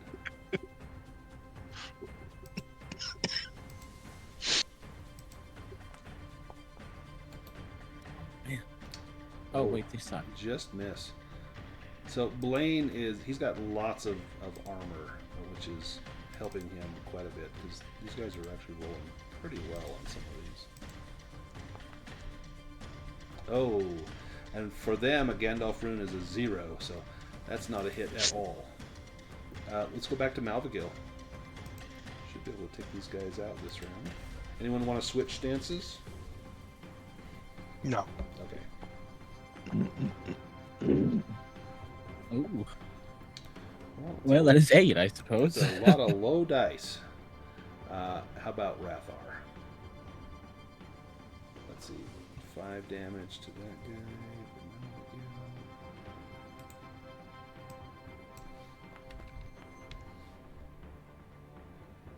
Oh, great success for Rathar. You can't make that a piercing roll, but you can definitely do some damage. Oh, it allowed me. Well, it'll let you choose it, but you didn't have enough. So you had rolled a 6 on your feet Oh, okay. die, and that would add 3 to it, so it made it a 9. So it made it not a piercing roll because you need to get a 10. But 3 damage for Rathar. This one. They're getting whittled down. Ithildir, you're up.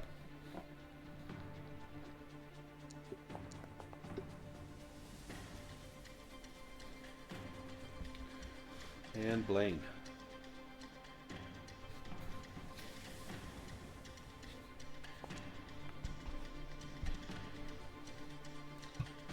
And Drogo.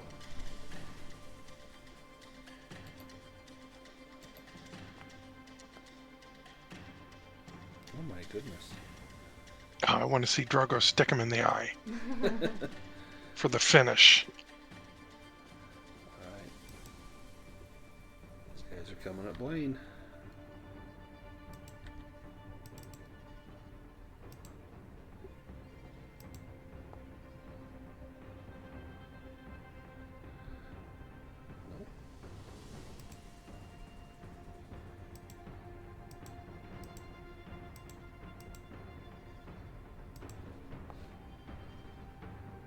Oh, no, almost.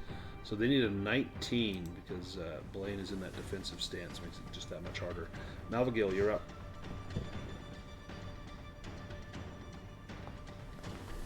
Try 3 for redemption. Oh, there we go. So you rolled an 8. You're using a spear. You can make that a piercing roll by using that 6. Oh, the thing didn't pop up for me. Is it under a character sheet or something? I didn't have anything open. I don't know.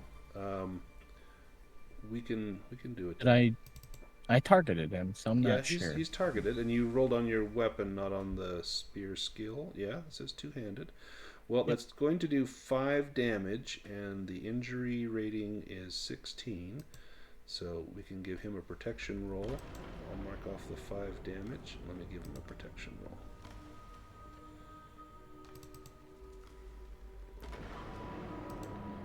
So he's got to beat a 16.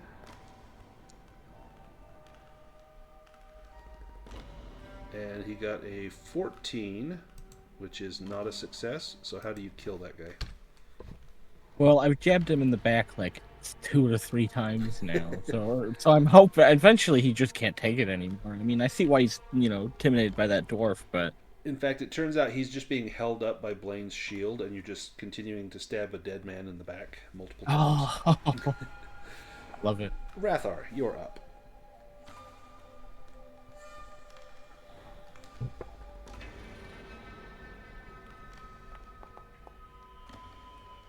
Oh, that 1 is just brutal.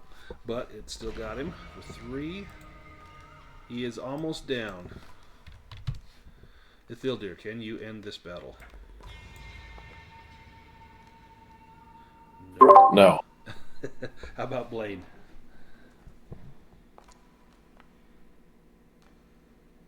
Nope. Drogo?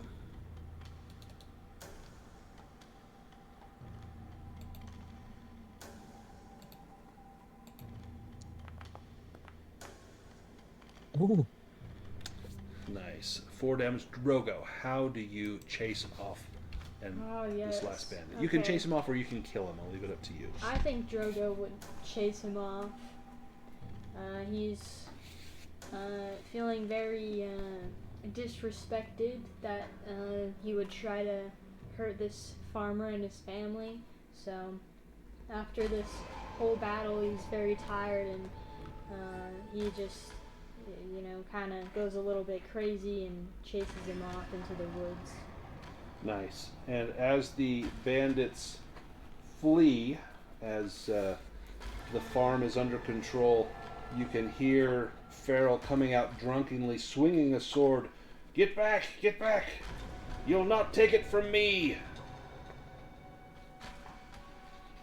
And do you... what does Drogo do? You're the one that kind of led the council. How do you calm him down? I'll approach him and kind of just hold out my hands and hold up my arms and ask him what's wrong. They're coming for me stuff. I'll not let them have it. Well, you don't have to worry about that. We took care of them. They'll be back. I'm sure of it. But I know where they're coming from. I know where they hide out. Can you go and take out these foul things? Well, I would be happy to rid you of this nuisance, but I would have to speak to my companions first.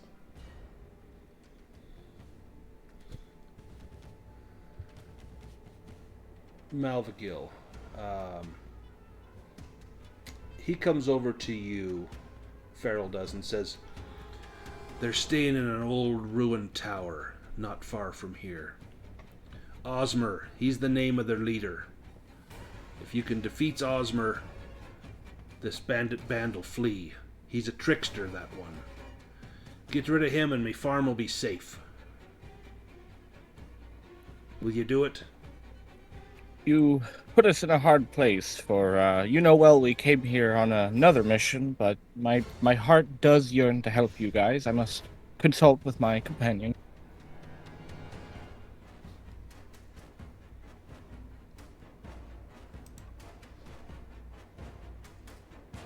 Let's change the music here. We don't need this Fair. music.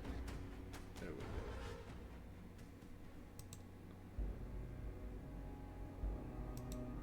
Can we check the bandits for clues?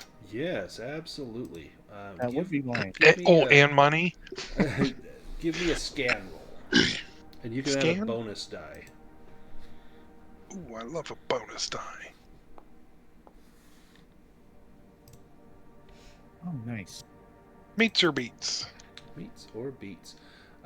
These guys are pretty rough looking.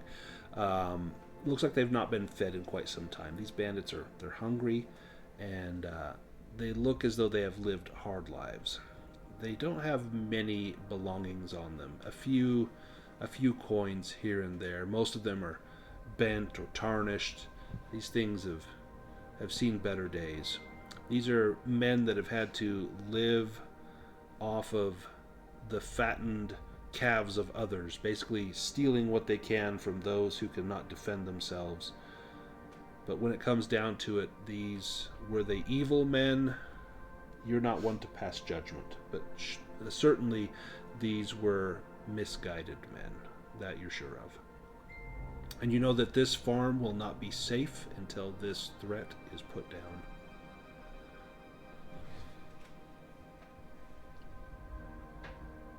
We should take them off of the property and burn them, and leave the pile as an example. Oh, well, there's a grim thought. It may smell around here for some time.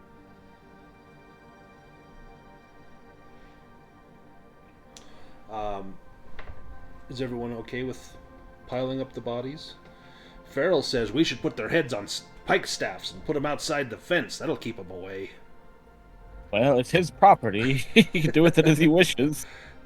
Doesn't have to get They're your approval bodies. from the city or anything. How would Drogo feel about these bodies having their heads lopped off and put up on the fence to deter the others? Well, I think I would feel a little uncomfortable, but I'll let him do what he wishes and leave that task to somebody else. Now, having seen this attack, what do you think about that poisoned meat that you found? Do you think it was feral? Well, I think maybe it was the bandits trying to poison the dog. Yeah, that's like disabling the alarm on the house. So maybe feral wasn't to blame. Maybe the bandits did this, and if they will poison these dogs, who's to say what lengths they will go to? So maybe it's time to be tough.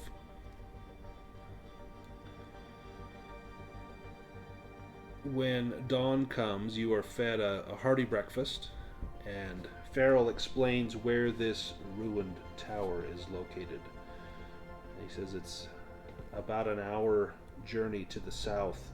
In fact, this is the direction that I think it was Rathar. You think you saw that little flash of light, that perhaps that was their encampment, or someone was lighting something near that ruined tower.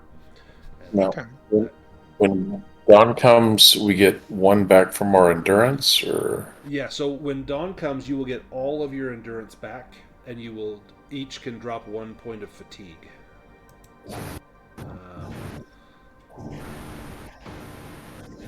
So Thilder's endurance will go back up, and then you can lower that fatigue. And your hope does not go up. However, we have fellowship points. There's 7 points available, and it's a pool that you can all draw from if anyone wants to add to their hope. It looks like Ithilder is down 1, Rathar's down 1, Drogo is down 7, and Malvagil is down 3. So and how do those replenish? So we've got 7 points that you can each say, hey, I want 2, I want 1, but you've got 7 total. Who wants how many? And you're welcome to refill the question: 7. How do they replenish? So you can you can go onto your character sheet, down. How do we get more fellowship points? Oh, so those will reset every day. Okay. So yeah, every day you can choose. You can pull from those fellowship points. And I just realized I think I told you an incorrect ruling. So we talked about using like the gear outside of combat, and you can only use your traveling gear outside of combat. But then I realized I think I misspoke, because some of you were wanting to become inspired by your distinctive features during combat, and you can do that. And that's I think I now that I'm thinking, I think I messed that up for you. So during combat, if you spend hope, you can become inspired by using your distinctive features.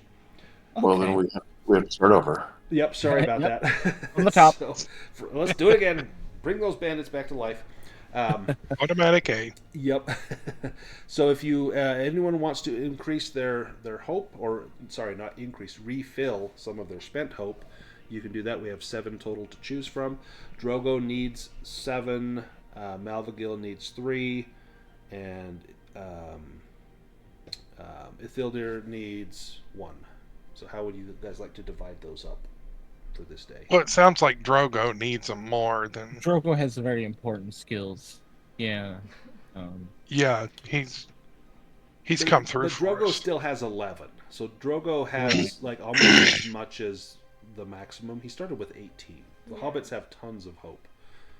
So you could give Drogo like 3. That would put Drogo at 14. He would still be higher than anyone else. I'll take 2 or 3 if anyone else wants any hope. You could do 3 to Malvagil, 3 to Drogo, and 1 to Ithildir, and everybody would be refilled except for Drogo. But Drogo would still be higher than everyone else. Okay. That seems pretty even. Yeah, let's do that.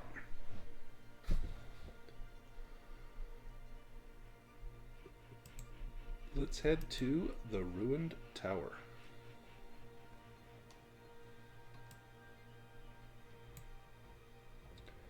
You're coming at the tower from this direction, kind of the upper left-hand corner of the map. And as you draw near to the tower, let me pull up a picture.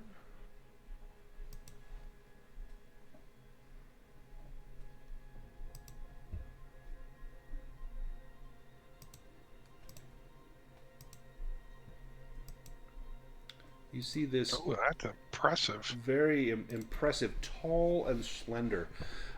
This tower has been here for quite some time. In fact, Malvagil, as a ranger, give me a lore roll to see what you know about this tower.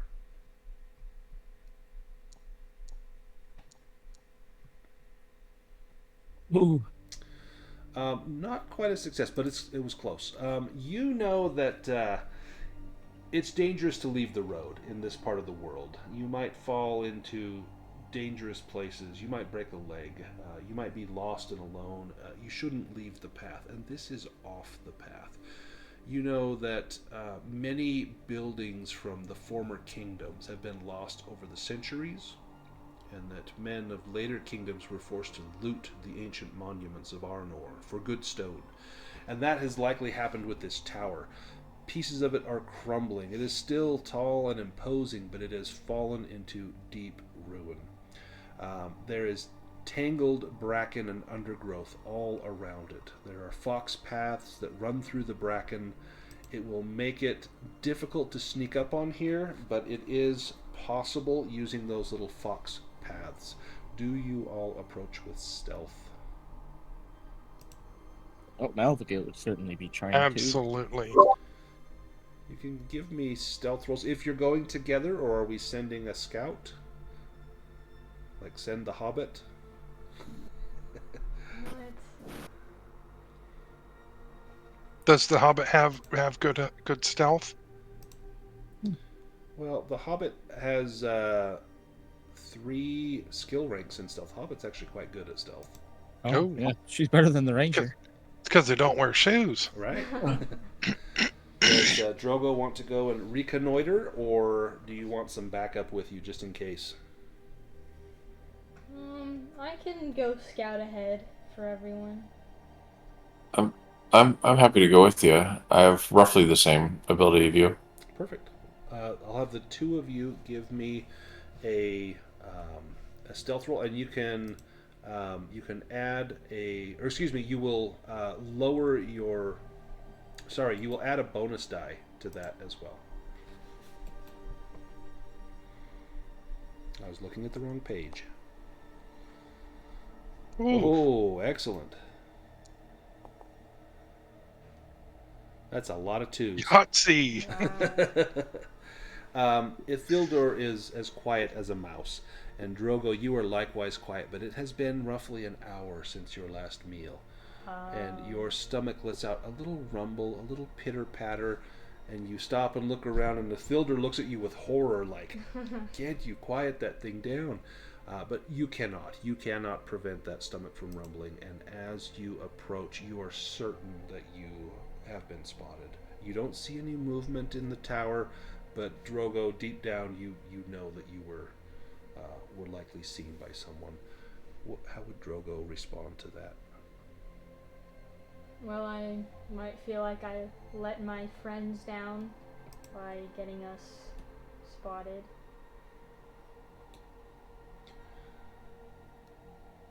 Do you continue? That's some stomach growl. Right? Sounds like a bear. They can hear it in the tower.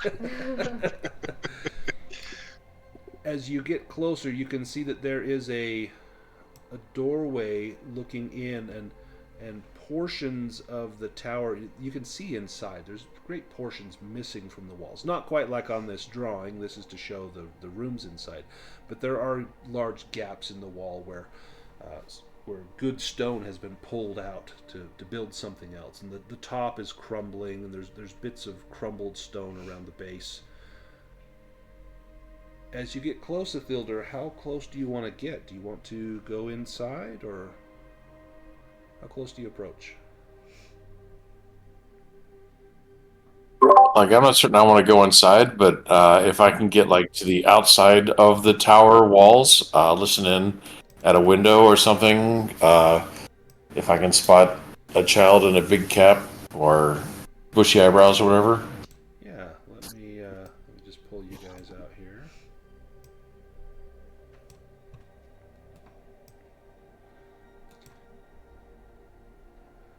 Give me an awareness roll.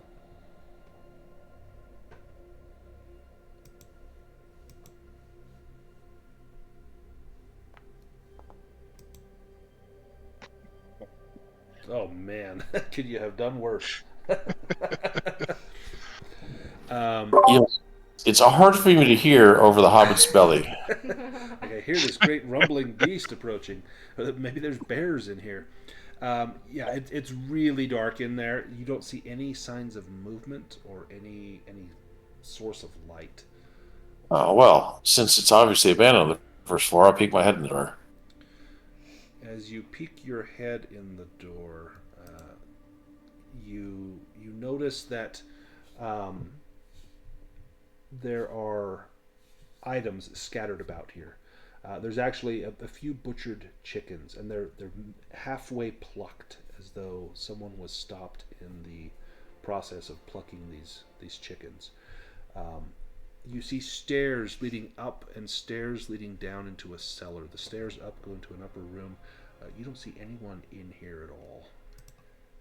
And there's no light coming from down the stairs or up the stairs or anything like that? No, none that you see. Well, might as well creep down the stairs. You go down the stairs. Let's see what Yep. we have down the stairs. These are cellars, and the slow settling of the land has filled this chamber with earth and mud so that the old floor of the tower is now buried beneath several feet of dirt, and what was once a high-ceilinged gallery is now cramped. There is a fire pit near the stairwell, and the remains of carvings are seen on the wall, but it's hard to make out with any detail. They've been worn down by time, by the freezing and thawing of water, by friction of men scratching itches on stony prominences. Whatever has worn it down has worn it down. It's possible to remove some of the filth to examine these carvings, but it will take some time. You can see in the ground, or on the ground there is a small depression, and there is a patch of blood on the ground. It's not much. It looks as though someone has had a wound and has bled upon the ground here. Well, that sounds good. I do I have any idea like lore on these carvings or whatever? Yeah, give me a lore roll.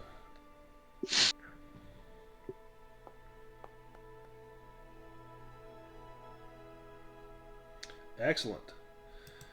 You do recognize some of the lore of these carvings. You know that in the days of Elendil, there lived a spear maiden named Gwendaeth, and she marched to war as part of the last alliance, and won honor in the battle against the enemy.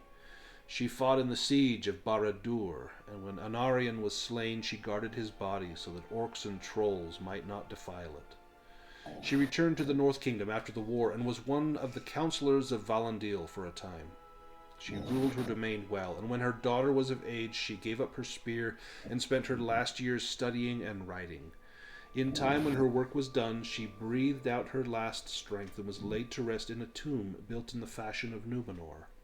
This tomb was a monument by the road, in a square building of marble that flashed in the young sun. Inside, around the carven sarcophagus, were murals depicting the deeds of Gwendaeth, and travelers would come from far away to see the wonder. You know that there was once, on the upper level of the tomb, or so the legend says, a library where travelers could rest and peruse the teachings of Gwendaeth. However, that has been centuries, and long after the northern kingdom was divided, the tomb was left unattended, and clearly it has become overgrown. Mud has filled the tomb. Gwendaeth's name and deeds are all but forgotten. When war came, soldiers in the service of some petty king found the remains of the tomb and said, "Here is good stone and solid foundations, built with craft we have forgotten. Let us quarry it to make a watchtower." This must be the resting place of Gwendaeth. Ruin upon ruin. Such was the fate of the North Kingdom. As you look at these murals on the wall, you see an image of a beautiful woman. her eyes large and inquisitive. You see people coming to speak with her.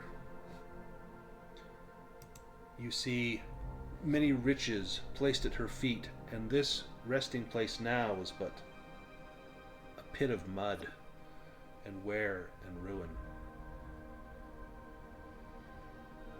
Drogo, what are you doing while Isildur is studying the murals on the wall? Did you go inside? Yeah, I think I would have gone inside. Can I just look around the rest of the cellar? Yeah, give me a scan roll.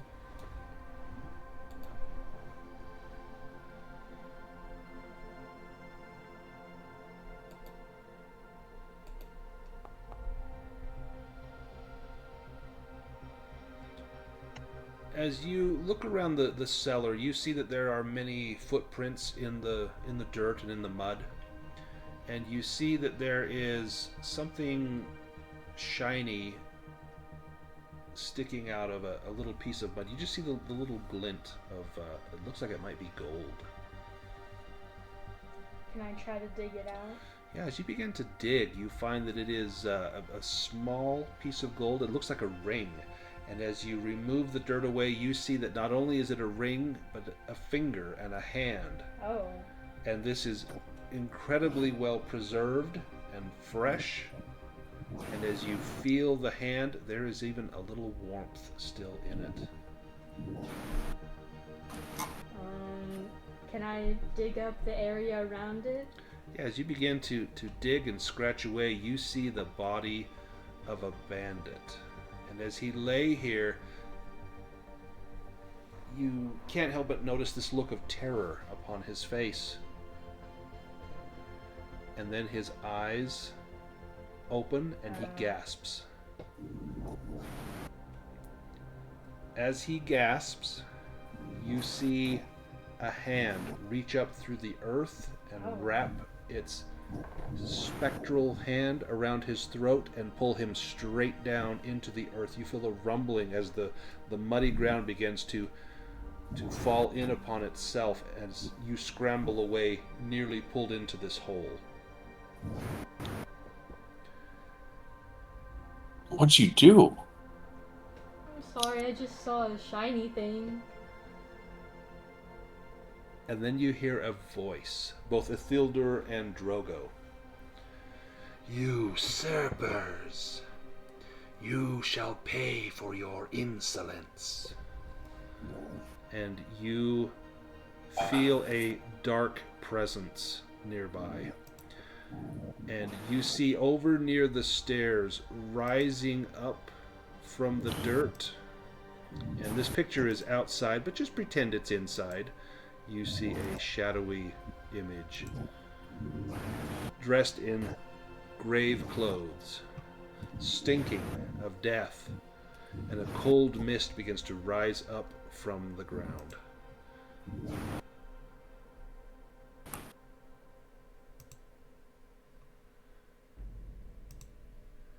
Rathar, Malvagil, and Blaine. They've been gone for quite some time. And as you begin to get a little concerned that perhaps something has happened, you hear a rustling coming just to the east of you. Malvagil, give me an awareness roll.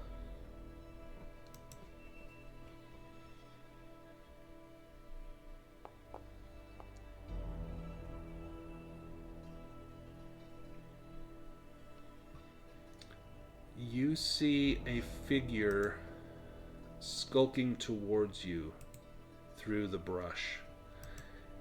A blue-hatted wizard. Could this be Gandalf? With your success, you see that the beard is actually attached with a string. It's a fake beard tied to his face. His face is dirty and grubby. One of his eyebrows is drooping as though whatever adhesive he has used is wearing thin. This must be the wizard that everyone thought they had seen. You see more shapes to the side as a group of bandits begins to approach the tower. They don't seem to have noticed you as of yet. I would, of course, point this out to my companions and maybe suggest some kind of ambush. Blaine and Rathar, what do you do? We ambush.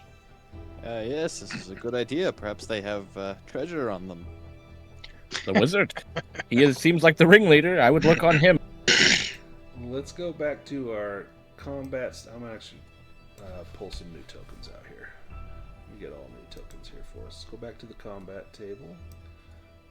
I'll let you put yourselves, because you are all about to be in combat, I'll let you choose what position you want to be in.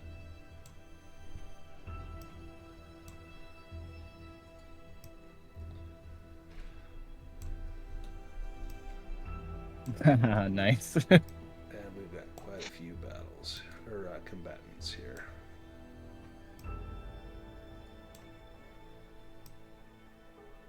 Yeah, you guys aren't going to mess around. Defense, that doesn't win championships.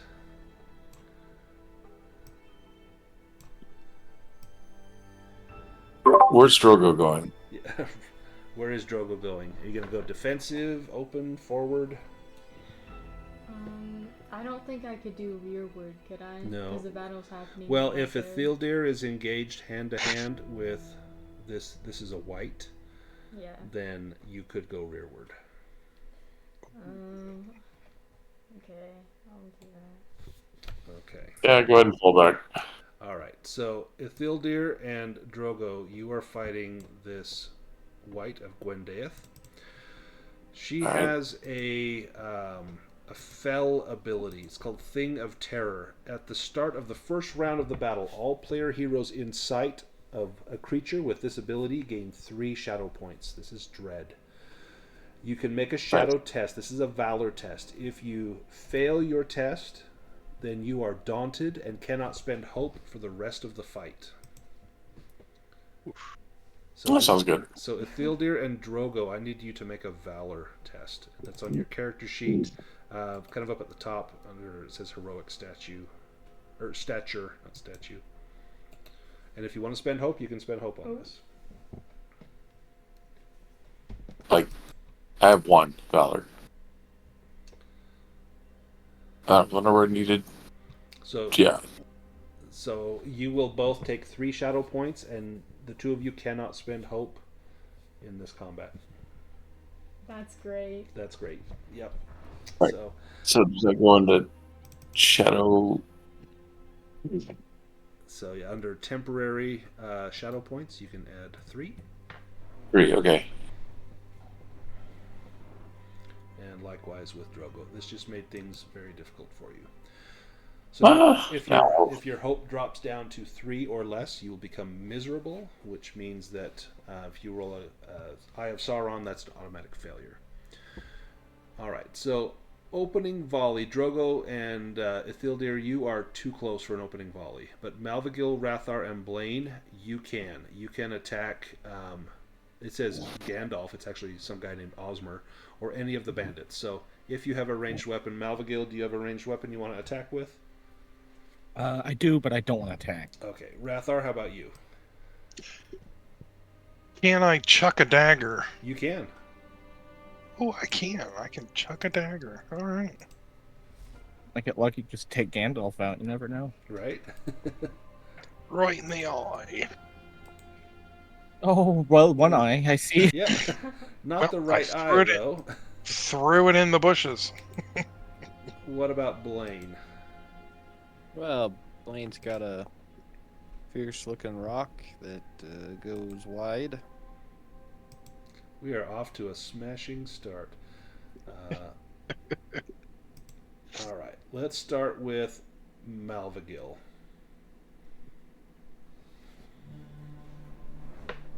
Tough choice here. There's a lot of bandits. Goodness.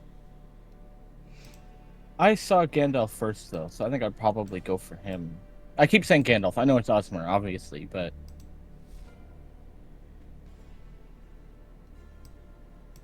Oh, get back on there.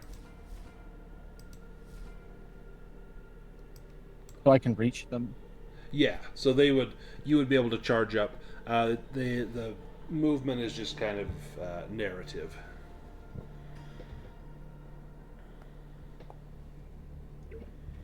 Oh, that's so many low die. Man. Alright, so 5 damage to quote-unquote Gandalf. Rathar. I am going for Gandalf. Take out the head of the snake. Okay.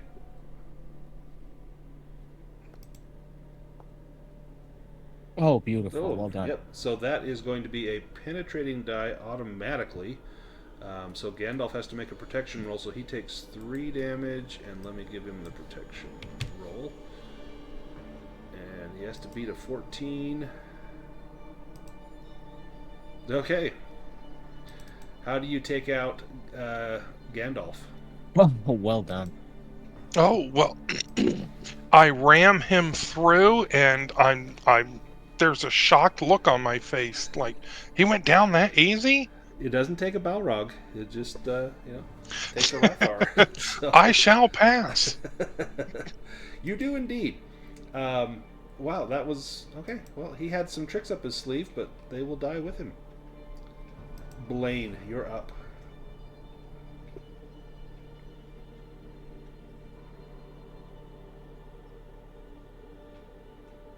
So you said that we could use our distinctive features to. Yes, become- yes, I think I had misled... That was me. I had confused that, because I know there was a question about using the gear, and I said that's only outside of combat, and then I think I repeated that when someone wanted to be inspired. You can be inspired in combat.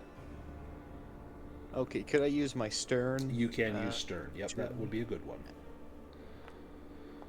So what do you say to be stern to these? Oh my goodness! Wow! Very stern. I think I just let out a little dwarven growl and cleave at him with my sword. So you cannot pierce. Actually, wait. You can pierce if you wanted. You would have to put all 3 of your successes into piercing. Actually, no. With your sword, you can't do that. So your sword, I thought you had a spear. No. Yeah, so your sword would only add 1 to that. So you just want to do, a ton of damage. And this guy had 16 hit points. He was kind of a higher level guy. But you take him out. Nice. Ithildir, you are facing down this fell wraith. So, I have this enemy lore undead, and I have no idea how to use it. Okay, so what the lore will do? Let me pull up your sheet. I think it gives you a bonus. So that's a distinctive feature. This gives you knowledge of the characteristics, habits, strengths, and weaknesses of your chosen enemy. So if you use hope, that would make you inspired against undead. Well, I can't use hope, so... Yep, and you can't use hope because of the dread. Oh. Then I shall use a spear. Why aren't you rolling? Did you target? No. Now we use a sphere. Oh, Oops. It was close. It was close. That Eye of Sauron gets you every time. Drogo. Brave little hobbit. Okay.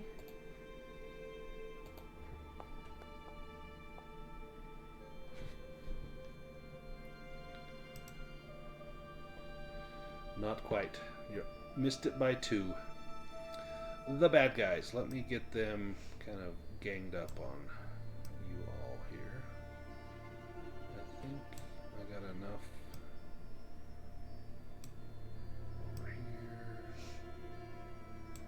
I'm going to put these on Blaine. And then Malvagil's going to actually have 3 on him, which is the limit of what you can have engaged with you. oh wow. Unless if you are big, like a troll, you can have 6 engaged against you. So this, You can be a troll. well, if a troll was fighting, Oh, I you, see, yeah, I you could see. have 6 Right. characters fighting the. Oh, so the rule goes for us too. It We couldn't does. have 4 of us on one. Okay, Yep. that's pretty cool. Actually, I like that. So yeah, so that way you can't have too many people on one person because there's just not room to attack them. Ooh, this is a hit, and this is with a spear. Can I make that a piercing roll? So he rolled a 4. If I took the 2, would yes. So we're going to make it a piercing blow. A fine start. Why did that not do that? That should be a piercing blow. So Malvagil, give me a protection roll. Click on your armor, and you need to beat a 14. Just like the primary armor, like my leather. Actually, it's on your character sheet. There's It's like the I Oh, see. right beside yeah, Perry. next to Yeah. Perry. Yep, click on armor. That will roll a feet die and 2d6 because you have 2d of armor.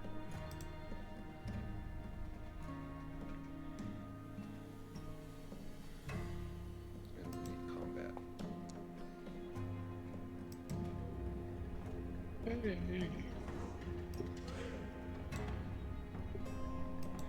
Alright, so you needed to beat a 14, and you got a 14. So you managed to avoid being wounded.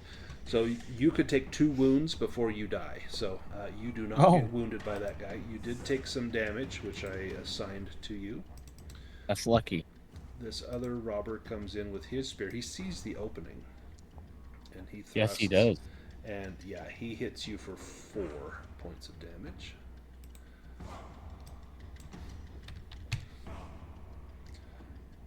These come in on Rathar.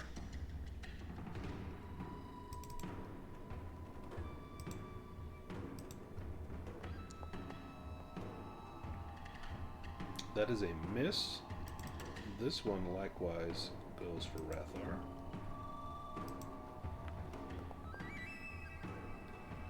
And that's a miss as well. Rathar manages to avoid damage. This one's going to come in on Blaine with a club.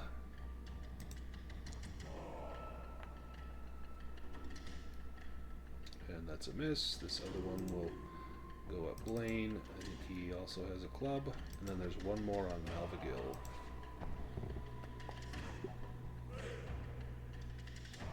Nope. Man. The last one on Malvagil.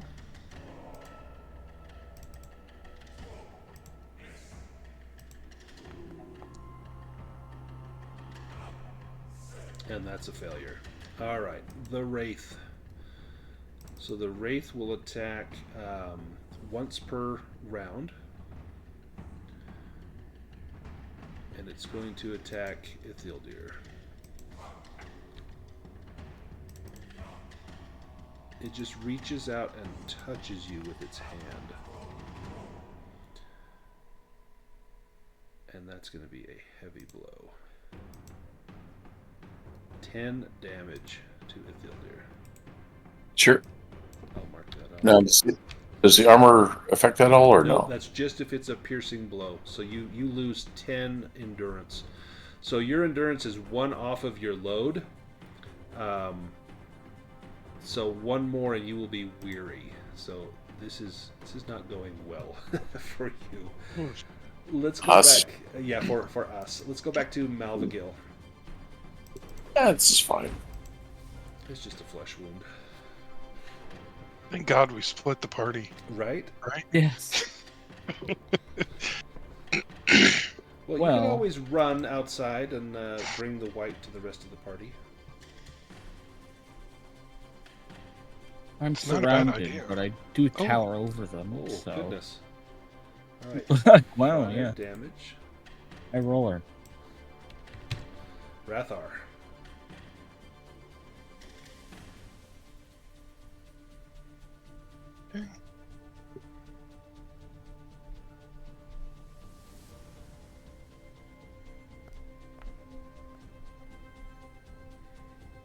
Okay, so you got a 4 with your spear, and you got. Can I go for Pierce? 2, yeah. So if you did both of them for Pierce, that should give you a piercing blow.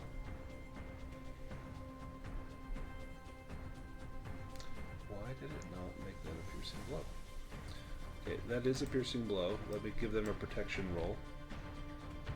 It's an automatic kill, right? If they fail this protection blow, it will be an automatic kill. So your spear has an injury rating of 14. Roll his armor. He needs to beat a 14. And he does not. He is dead. Well done. Blaine. Blaine is going to try and intimidate them using an awe roll. Okay.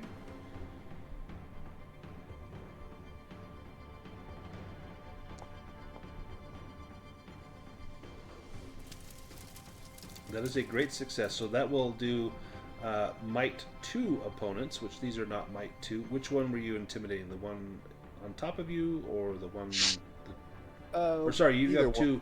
You have two below you. Let me intimidate this guy.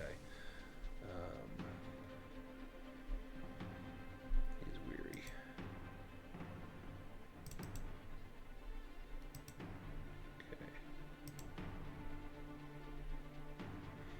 Okay. We go to Ithildir.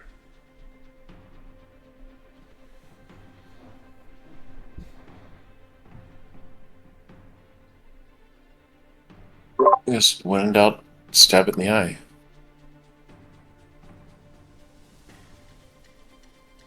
Oh, I'm gonna target it again. I had target. Alright. Roll. Oh, that might hit. That's a success. And you can Fine. add additional damage. I don't believe... No, you can't make that a piercing wound, but you can do damage. Yep. 9 damage. Excellent. Drogo.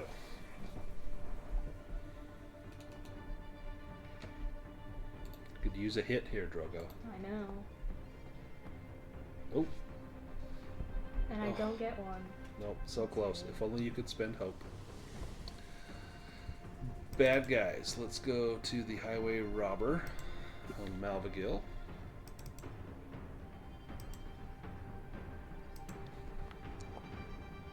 Ooh. You gotta give him credit. These guys have been doing great. Yeah, so that's going to be a piercing He's blow 30. plus 14 damage on Malvagil. Okay, so Malvagil, you're going to be weary. And you need to give me a protection roll. You can do it from the chat bar. You can just click on the protection roll if it'll let you click on it. It doesn't seem like it.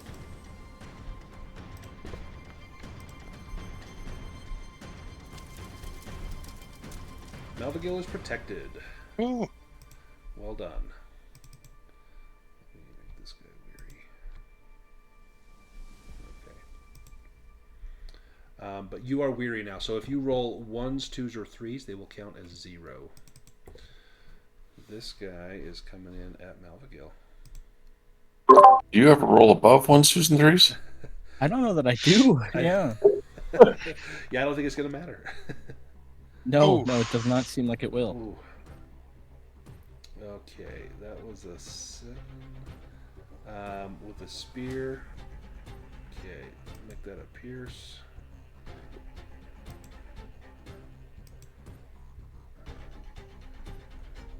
Wow. So Malvagil, you take 9, you drop to 0. You fall unconscious. Ooh. And give me a protection roll to see if you actually become wounded as well.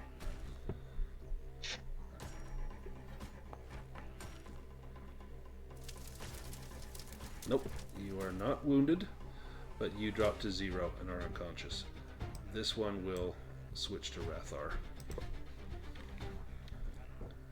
And target Rathar.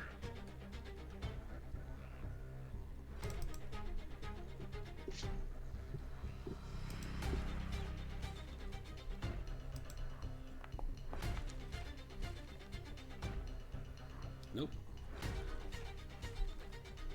This one was also on Rathar. Hey, I'm glad you're not getting hit, but what the hell?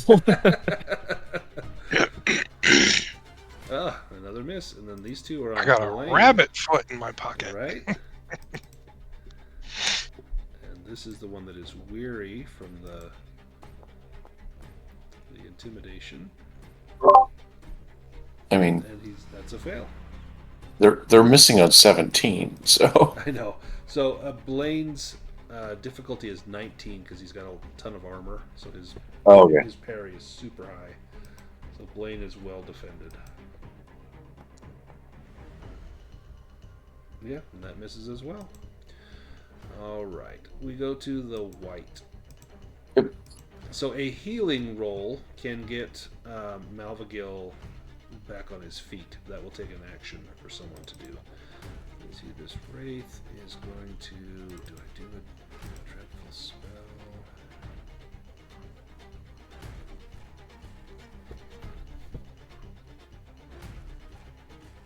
Oh, man, no. We'll do an attack. Alright.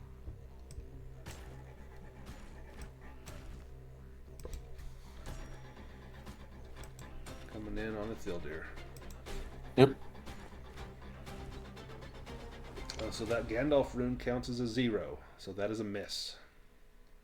Thank goodness. Alright. Suck it, white. Malvagil, you are down and you're not dying, but you are unconscious. You can't really do a whole lot. You can try not to die. Hopefully no one else will damage you, but otherwise you are essentially out of the battle for now. Rathar. So what are the advantages of trying to heal Malvagil? Malvagil, so The ranger? Yep, so he's not dying. He doesn't die unless he takes wounds. However, with the damage that he has taken, he is out of the fight. Let me just see when he gets back up here. Let me check this. They don't have like death rolls like other games, correct? No. So,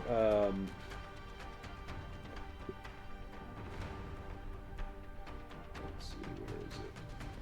So if he is wounded, then in fact, if he takes 2 wounds, he's dying and he needs a healing roll, or he'll die within an hour. Right now, he's not dying; he is just unconscious because of that. Okay. But a healing roll will get him back on his feet. Or you can just deal with the enemies at hand. I will deal with the enemies at hand this round.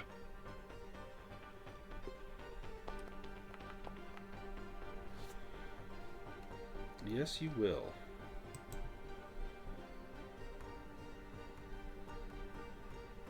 Damage to this one. Blaine. So can I try and heal Malvagil then? You can. Give me a healing roll. And then I have my King's Foil and my equipment. Yep. So that will give you a bonus die. Oh. You spend hope. Yeah, I will spend hope. Oh, there you go. All right, so Malvagil, your strength score. So if you look at your attributes, you've got in the little box, you've got a 7. That is your strength score. You will recover 7 hit points. So I'm going to bump you up. You are still going to be weary because you are your endurance is below your load, but you're back on your feet. Ithildir, you are up.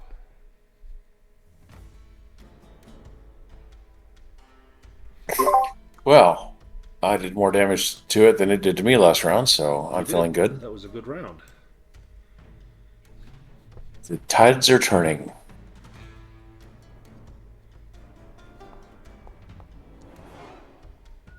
Nice. Hey, look at that. You can add some damage. Let's see. Your feet die was a 7. If you use your 6 on that, it will make it a piercing blow. I'm not seeing the pop up. Because you did have a special success. Or a great success. If it doesn't... did you click spears, or did you click on your actual spear? I probably click spears That's because We can figure out the damage. So your spear does 5 damage. Injury rating is a 16, so let me give the white 5 damage. And then give it a protection roll. Needs to beat a 16. Oh, and that's an automatic success with the Eye of Sauron. So it is protected. It does not take a piercing blow, but it did take some damage. Drogo. so it rolled a 22 and didn't take any damage. What a bummer. Well, it took the damage from your spear. It took 5 damage, but it did not take a piercing blow that would have wounded it. Yeah. So you still hit it pretty good.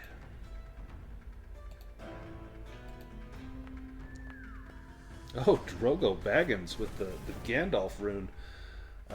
4 damage. Oops. Nice. And then it gets a Very protection roll against the 14 as this arrow comes in. Oh, nice. Okay, so this would be this would be a wound.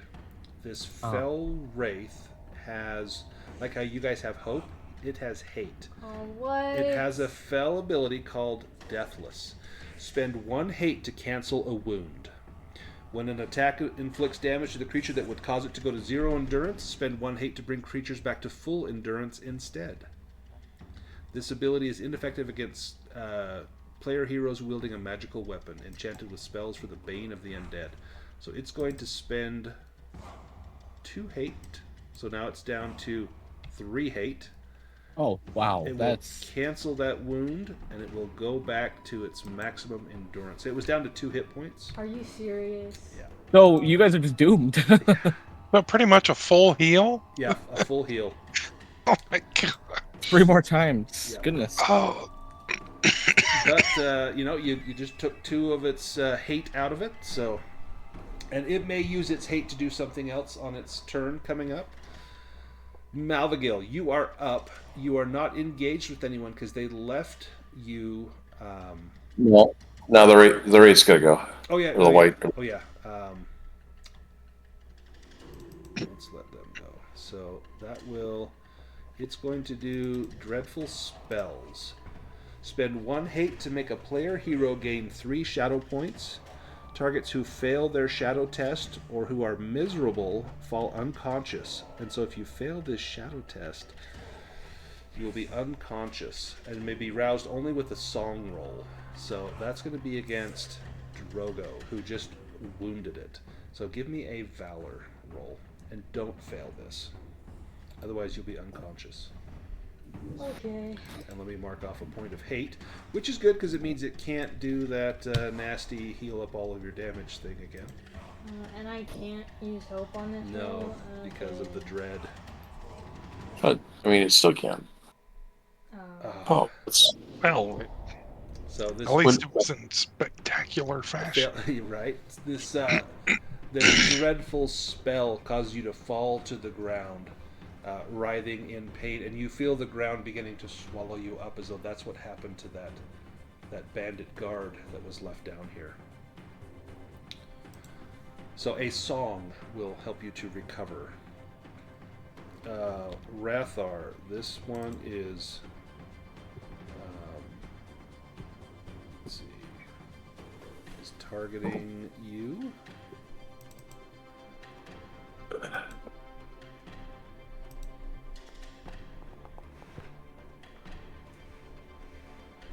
And Rathar is hit for 4 damage. Ow. Ouch, ouch. This one here is likewise going after you. Ooh. Okay, you take 4 damage, and you need to do a protection roll, so you can do it from the chat bar, or you can roll your armor. Armor? Yeah. Need to beat a 14. Oh, and you got it. Yeah, you are protected.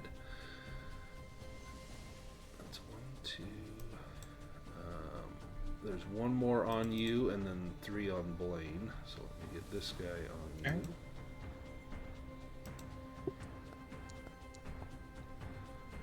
And he's going to make that a piercing blow.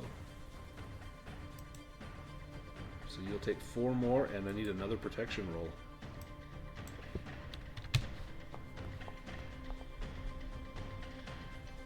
And you got it. You are not wounded. Nice. Had 2 potential wounds, and you managed to shrug them all off. I fart in your general direction. This guy comes in at Blaine. Ooh, it's going to be a piercing. This is going to be a bad one on Blaine. Piercing roll plus 14 damage on Blaine. And Blaine, I need a protection roll. And Blaine is wounded. So let me mark your wound. So when you are wounded, we need to figure out how many days. So I'm going to roll a dice. This is how many days. If you get a Gandalf rune, that's really good. Oh! No. Oh, this is really bad. Okay. You are reduced to 0 endurance. You are knocked out. Craig, you mentioned you've never been part of a TPK before. This might be your chance.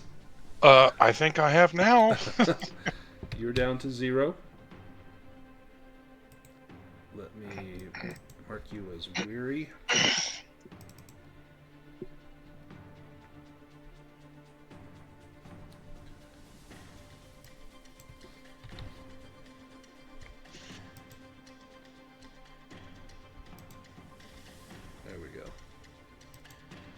But the good news is these other 2 people will leave you alone. They're going to go after Rathar.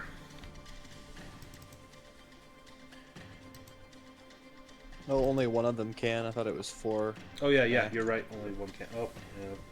It's an extraordinary success. And it's going to be a piercing blow on Rathar. Holy cow. I need a protection roll. Rathar takes 7 damage. So now Rathar is weary. And Rathar is wounded. Alright, let me see the extent of the wound. This is how many days. Again, you do not want that Eye of Sauron. Oh, 8 days. Okay, let me get this on here. Weary, wounded, 8 days.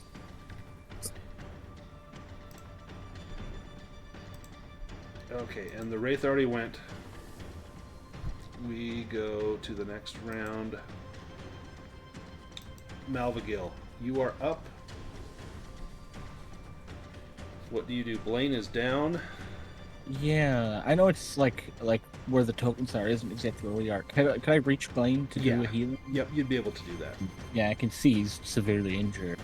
You can spend hope if you like.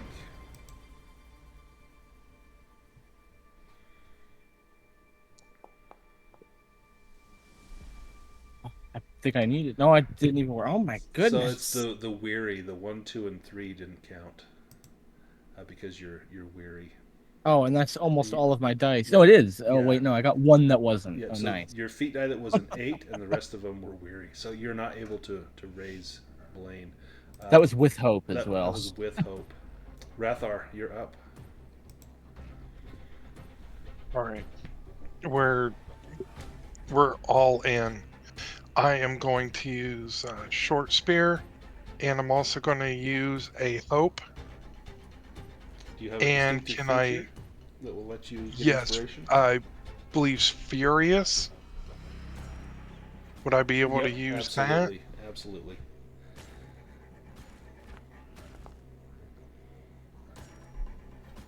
There we go. All right, so then that's a 6. You can make that a piercing blow if you put both of those. Yep, there we go. 3 damage. Let me give him a protection roll.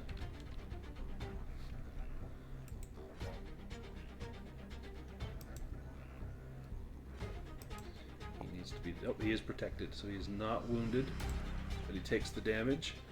Ithildir, you are in the defensive stance. There we go.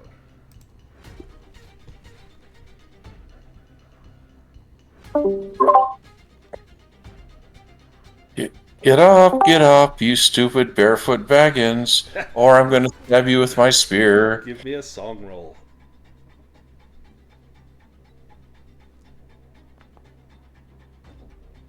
Yeah, no. Nope. Shoot. Drogo, you are down and unable to do much. Let's go to the highway robbers. Let's see. We can do this. Alright, so these three are on Malvagil.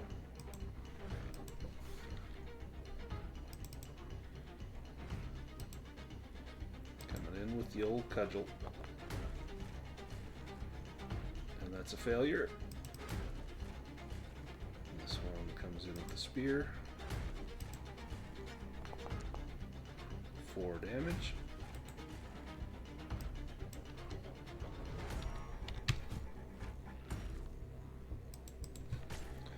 And this one has a spear as well. Oh, man. I tried. 4 damage, and then I need a protection roll. That's going to drop you to 0, but do you become wounded?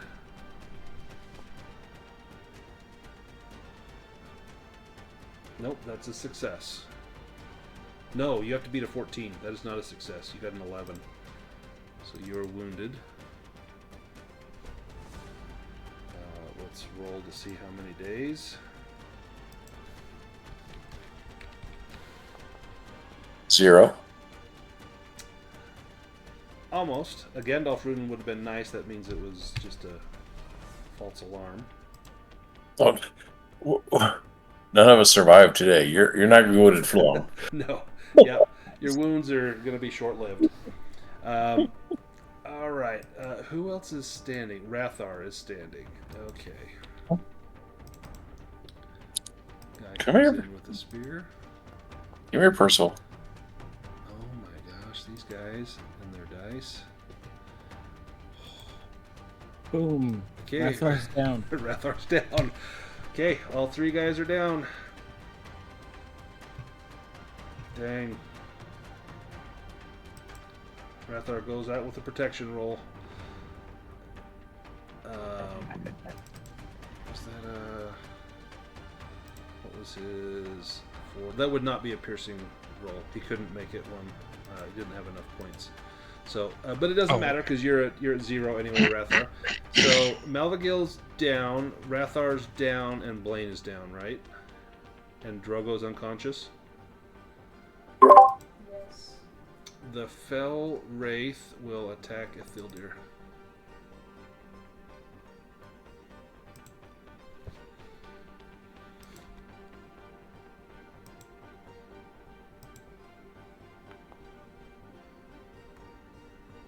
No, because of your defensive stance, it misses. Ithildir, you're the only one up.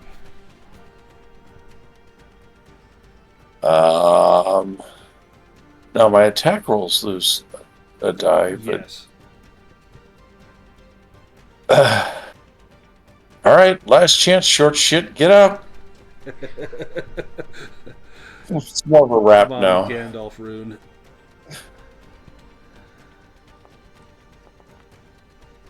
Oh, Nope. man. Oh. Drogo didn't appreciate the insults. He decided to stay unconscious. The Wraith reaches out and touches Ithildir again. No. Ithildir, you're up. Well,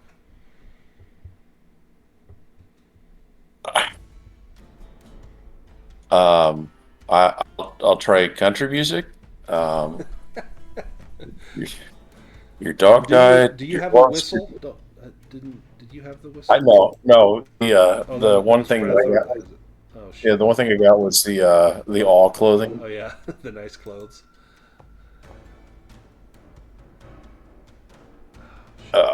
Nope. going to be, can you raise Drogo before you drop? Oh, so far so good. Okay, go again.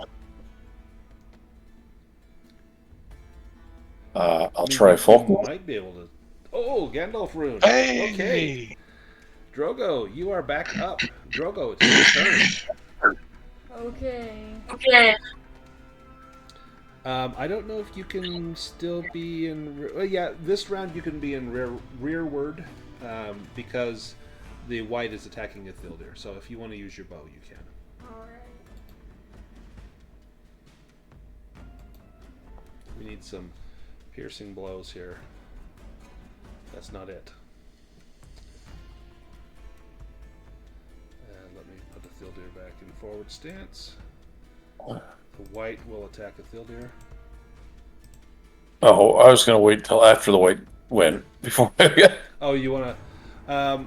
Okay, I can put you back in defensive. That's probably a good idea. Well, yeah. At the end of the round, I was going back to forward. Okay, perfect. So let me have him attack or her attack, and then you can go back to forward. Because yeah, that penalty that it's suffering is definitely helping out. Yeah. Well, okay. Now I'll put you back into forward stance, and it's your turn. yes.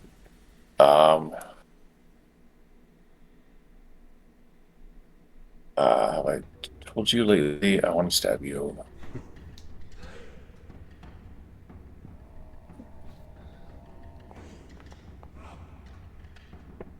Ooh, that's a piercing blow. Cool. But I think you rolled your skill again instead of your weapon. So that is going to be 5 damage and the protection of 16. So let me roll the armor.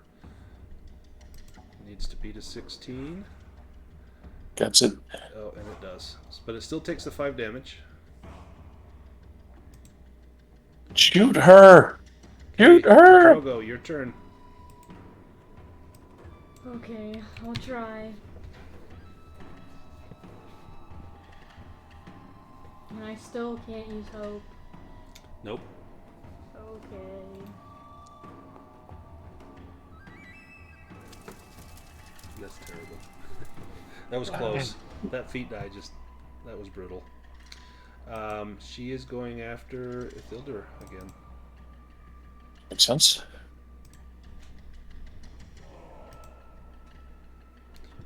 Going after the elf. Well, that's pretty good. Pretty good. That is 5 damage.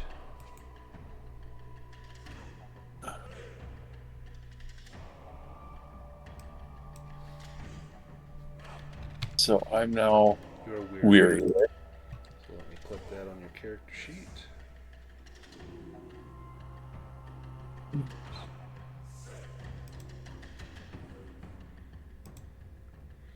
Alright, and it is your turn, Ithildir. Alright, so weary is based on the fact that I have... So your endurance is lower than your load. Yes. And so if you have a helm, you can ditch the helm, but you don't. So you could... I could drop the bow, but it really doesn't matter. Right. So I will actually click on the Great Spear this time rather than the Spear skill. There we go. Mother! Oh. What is Nope. going on? All right, Drogo. Shoot her! I'm trying. Try harder. Oh, hey. And you can make it a piercing blow. Just click on the piercing blow, because that 9 will go up. There we go. 4 damage to her, plus a protection roll. Let's give her a protection roll.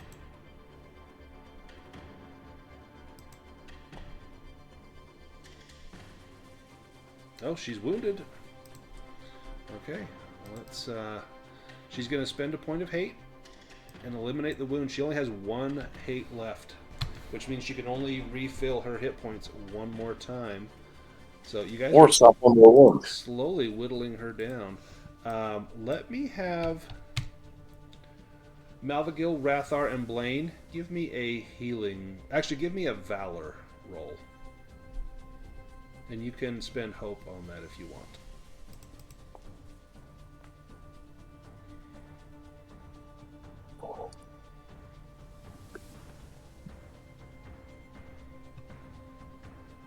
Malvagil remains unconscious. What about Rathar and Blaine? Valor. Where's Valor? It's up at right. the top right. Ah, okay. The Wraith missed Isildur. Oh, that's terrible. Oh, shit. How about Blaine? Can I spend hope on this You can. Valor roll? Yep.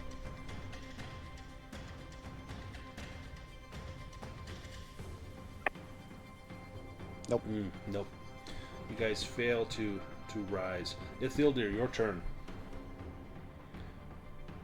You guys might still do this.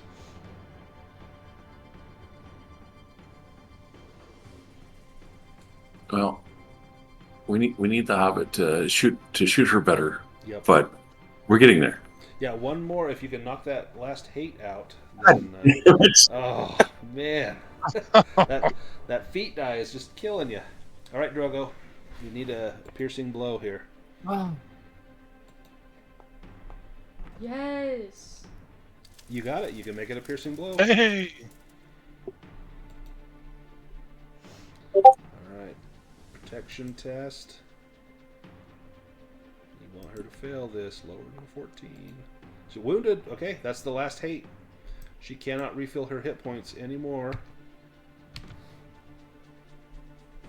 And she takes 4 damage. Oh my goodness, you guys are going to do this. Wow. Okay, the Wraith's turn. It is oh shoot, it can't do the spell. Okay.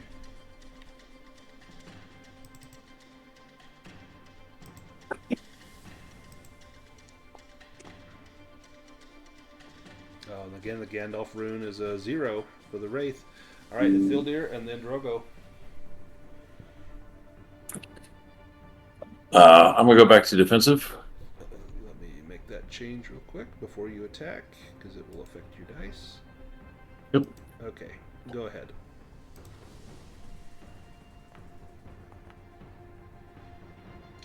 Not that it mattered, but it will help you to defend. Drogo. That's what. Yeah, that was a wise move there. Because if Drogo can land the hits, fingers crossed, this could be it. If you can get a piercing blow, that's it. Oh, that 10 would have been awesome. Yeah. All right, Malvagil, Rathar, and Blaine, give me another Valor roll. And you can spend hope if you have it. While the white makes an attack on Isildur.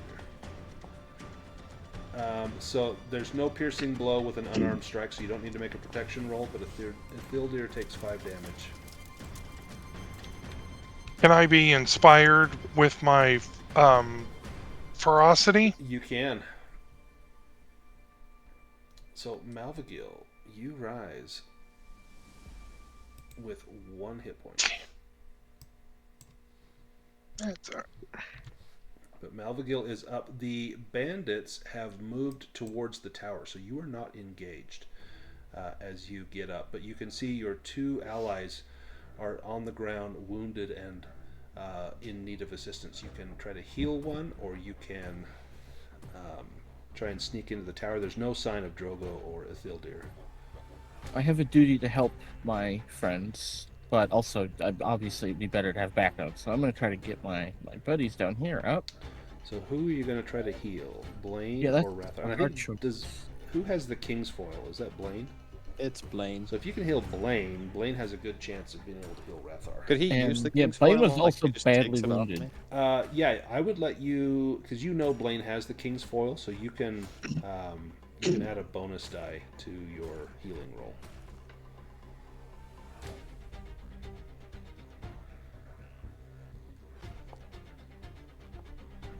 Wow. Wow. Just terrible. Yeah, weary Unbelievable. sucks. So you can see how like the 2s and 3s are hollow. That means they count as 0. Yeah. Here. Yeah. Dang. All right. Ithilder. Oh, give me a stealth roll too, Malvagil, with a bonus die.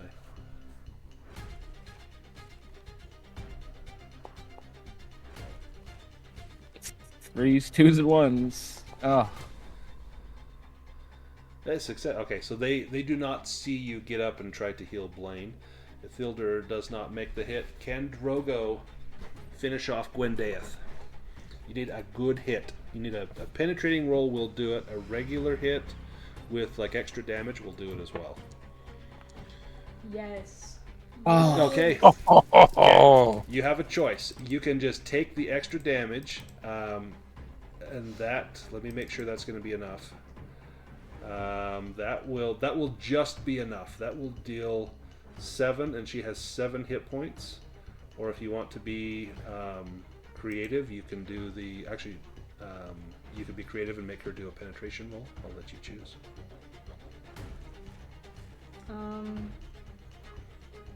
Either way, does it take her out? No. So if you want to take her out, do the heavy blow. Okay, that's what I'll do then. Alright. 8 damage. She has 7. She cannot heal. She drops to 0. And Gwendaeth, her cloak and clothing that she's wearing fall to the ground, and this chill in the air washes over you as her spirit sinks down like a cool winter frost on the ground. You see the frost on the mud. You have vanquished Gwendaeth for now. As you leave with Ithildur, the tower, go out into the sun and get some warmth in your bodies, you see several of the bandits headed your way. They are pretty badly wounded, and then you see Malvagil, Rathar, and Blaine lying on the ground. Malvagil is stirring and kind of leaning over Blaine. What would Drogo and Ithildur do? This is not in combat. If you want to get back into combat, I'll give you an opening volley. I think Drogo would run up to Malvagil and try to help out. So you'll need to make a sneaking roll, because you're going to be going right past the bad guys if you want to try and sneak up there. And you can spend hope now. Okay. I also have with burglary. Burglary, yes. Work? Yeah. That's your distinctive feature, so that will make you inspired.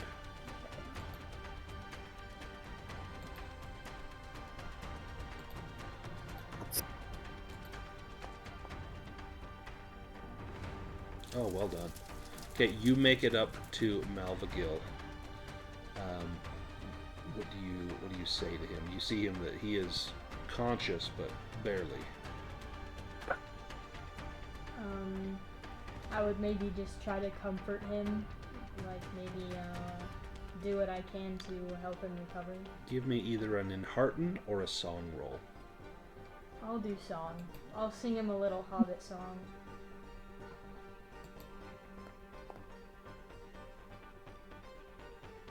It's not a very good Hobbit song. Right. It's like a drinking song or a harvest song or something, and like this is not what Malvagil needs to be pumped up. Yeah. But maybe it makes you feel a little better. Ithildur, what about you? You come out of the tower, you see Drogo sneaking off in the brush to go check on your companions. You can see these other brigands kind of milling about. You have just vanquished this white in here. You don't need to resort to combat. Maybe you can intimidate them into throwing down their arms.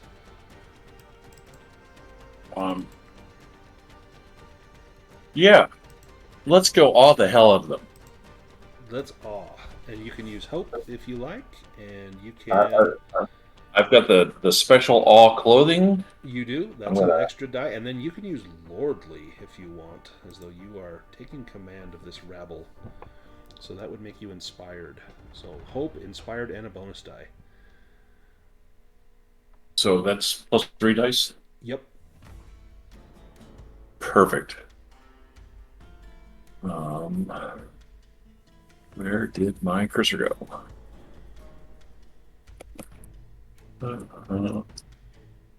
3 dice.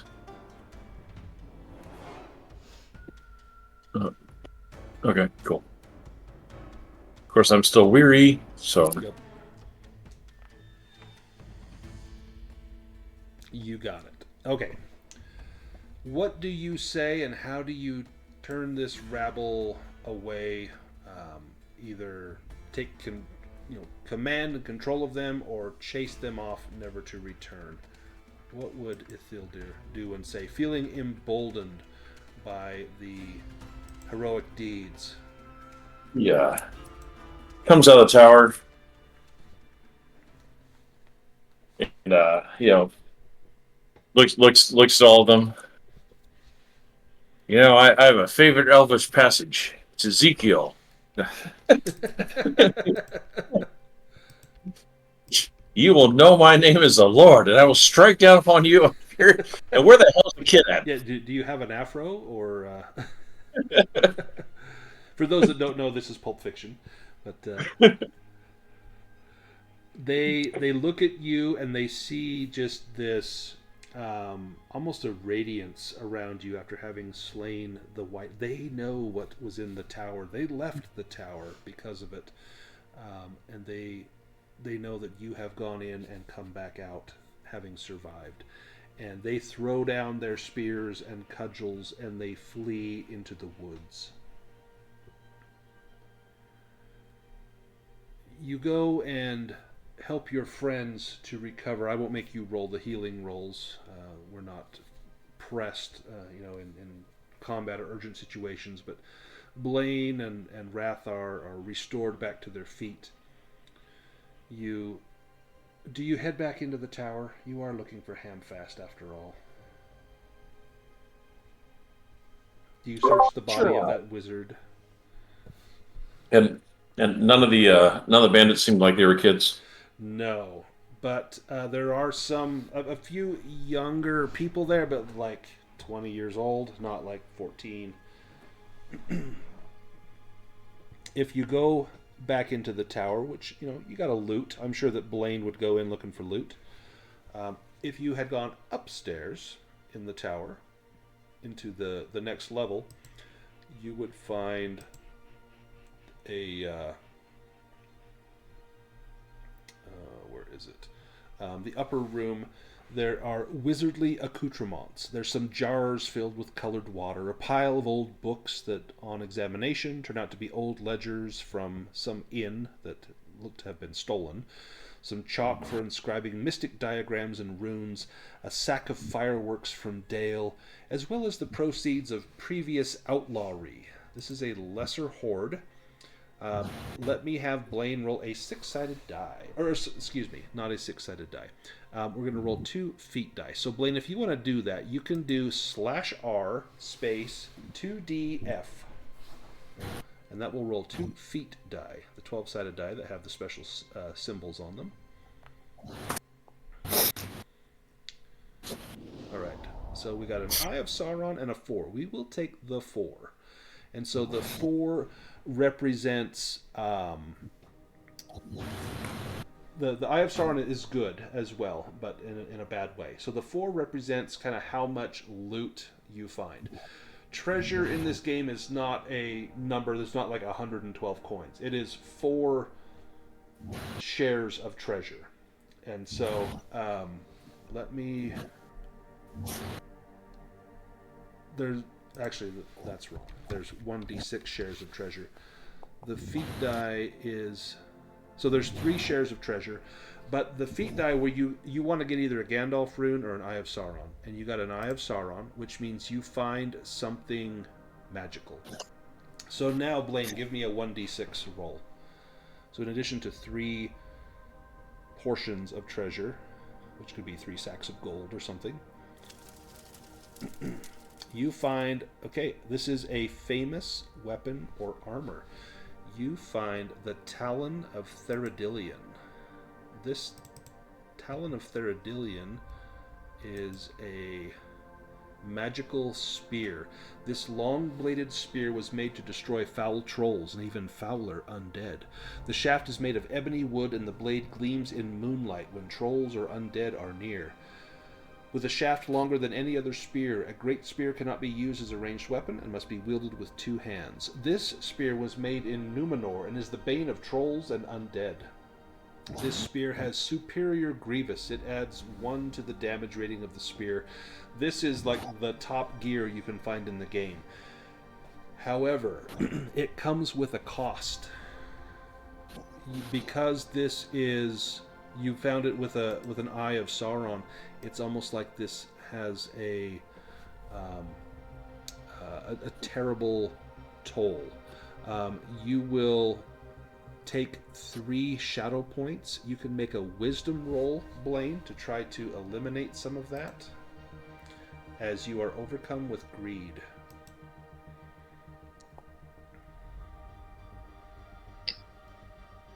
Yeah. I came here for treasure, and treasure's what I got. Treasure is what you found. So you will only take 2 shadow points, but you have a magical spear. Well, I've never been one to use spears, so as a gesture of gratitude to Malvagil for protecting me and standing guard, I'll present it to him as a gift. I can Wow. equip that onto Malvagil. You really did resist the corruption. A noble gesture. You now have the Talon of Theradilion in your equipment. You, excuse me, going up to the top level of the ruined tower. Let's go back to the tower. You find a small boy, and he is tied up, and his hand is bleeding. It has scabbed over, but it's crusted with blood. It looks as though perhaps this was the blood that left the little crusted pool in the basement. What actually happened was Osmer, who was pretending to be Gandalf, cut the boy, knowing that there was a wraith in here, hoping to lure the wraith out to go to Farrell's house, to take over Farrell's house. But the wraith came out sooner than expected and destroyed the guards that were down here, ensorceling them with the dread sorcery that it cast on Drogo, and then it pulled them down into the ground. They were unable to resist. The boy was left up here as a hostage, while the others went to try and lure you all to the tower, but you had beat them there. You recovered the boy. He is wounded, but not dying, and you're able to return him to his mother, Lucinda. You bring peace to the area. The raiders will no longer trouble Farrell, and Farrell takes a softer approach towards the Rangers of the North as they come around. You bear the scars of your battles, but you also bear the treasure. You evenly split the loot amongst yourselves. Malvagil has this fine magical weapon in hand that you know will serve the cause of justice and right as you use it to battle trolls and undead going forward. And that ends Kings of Little Kingdoms. I had a blast running this. I thought for sure that was going to be a TPK. That was like I did too. right on the edge of it. It came down to just a couple of rolls, and even then it's like just those penetrating rolls that took the hate away from the white is what did it. Because had that continued for another round or two, the bandits were going to go in the tower, and you wouldn't have had an escape route. But it was just a matter of time, I think, before that troll whittled you all down to nothing. So very well done. I hope you had as much fun as I did. Any questions about the rules, about how to play, about the scenario? No, this was very fun. It's super fun. We'll have to run the troll hole game for you. I don't think you played in that one. That one was a blast. This boss was really hard. The other one, I won't spoil it for you, but these guys just steamrolled through the big bosses. Like, I couldn't believe how easy it was. This is more like how a boss should feel, is like this.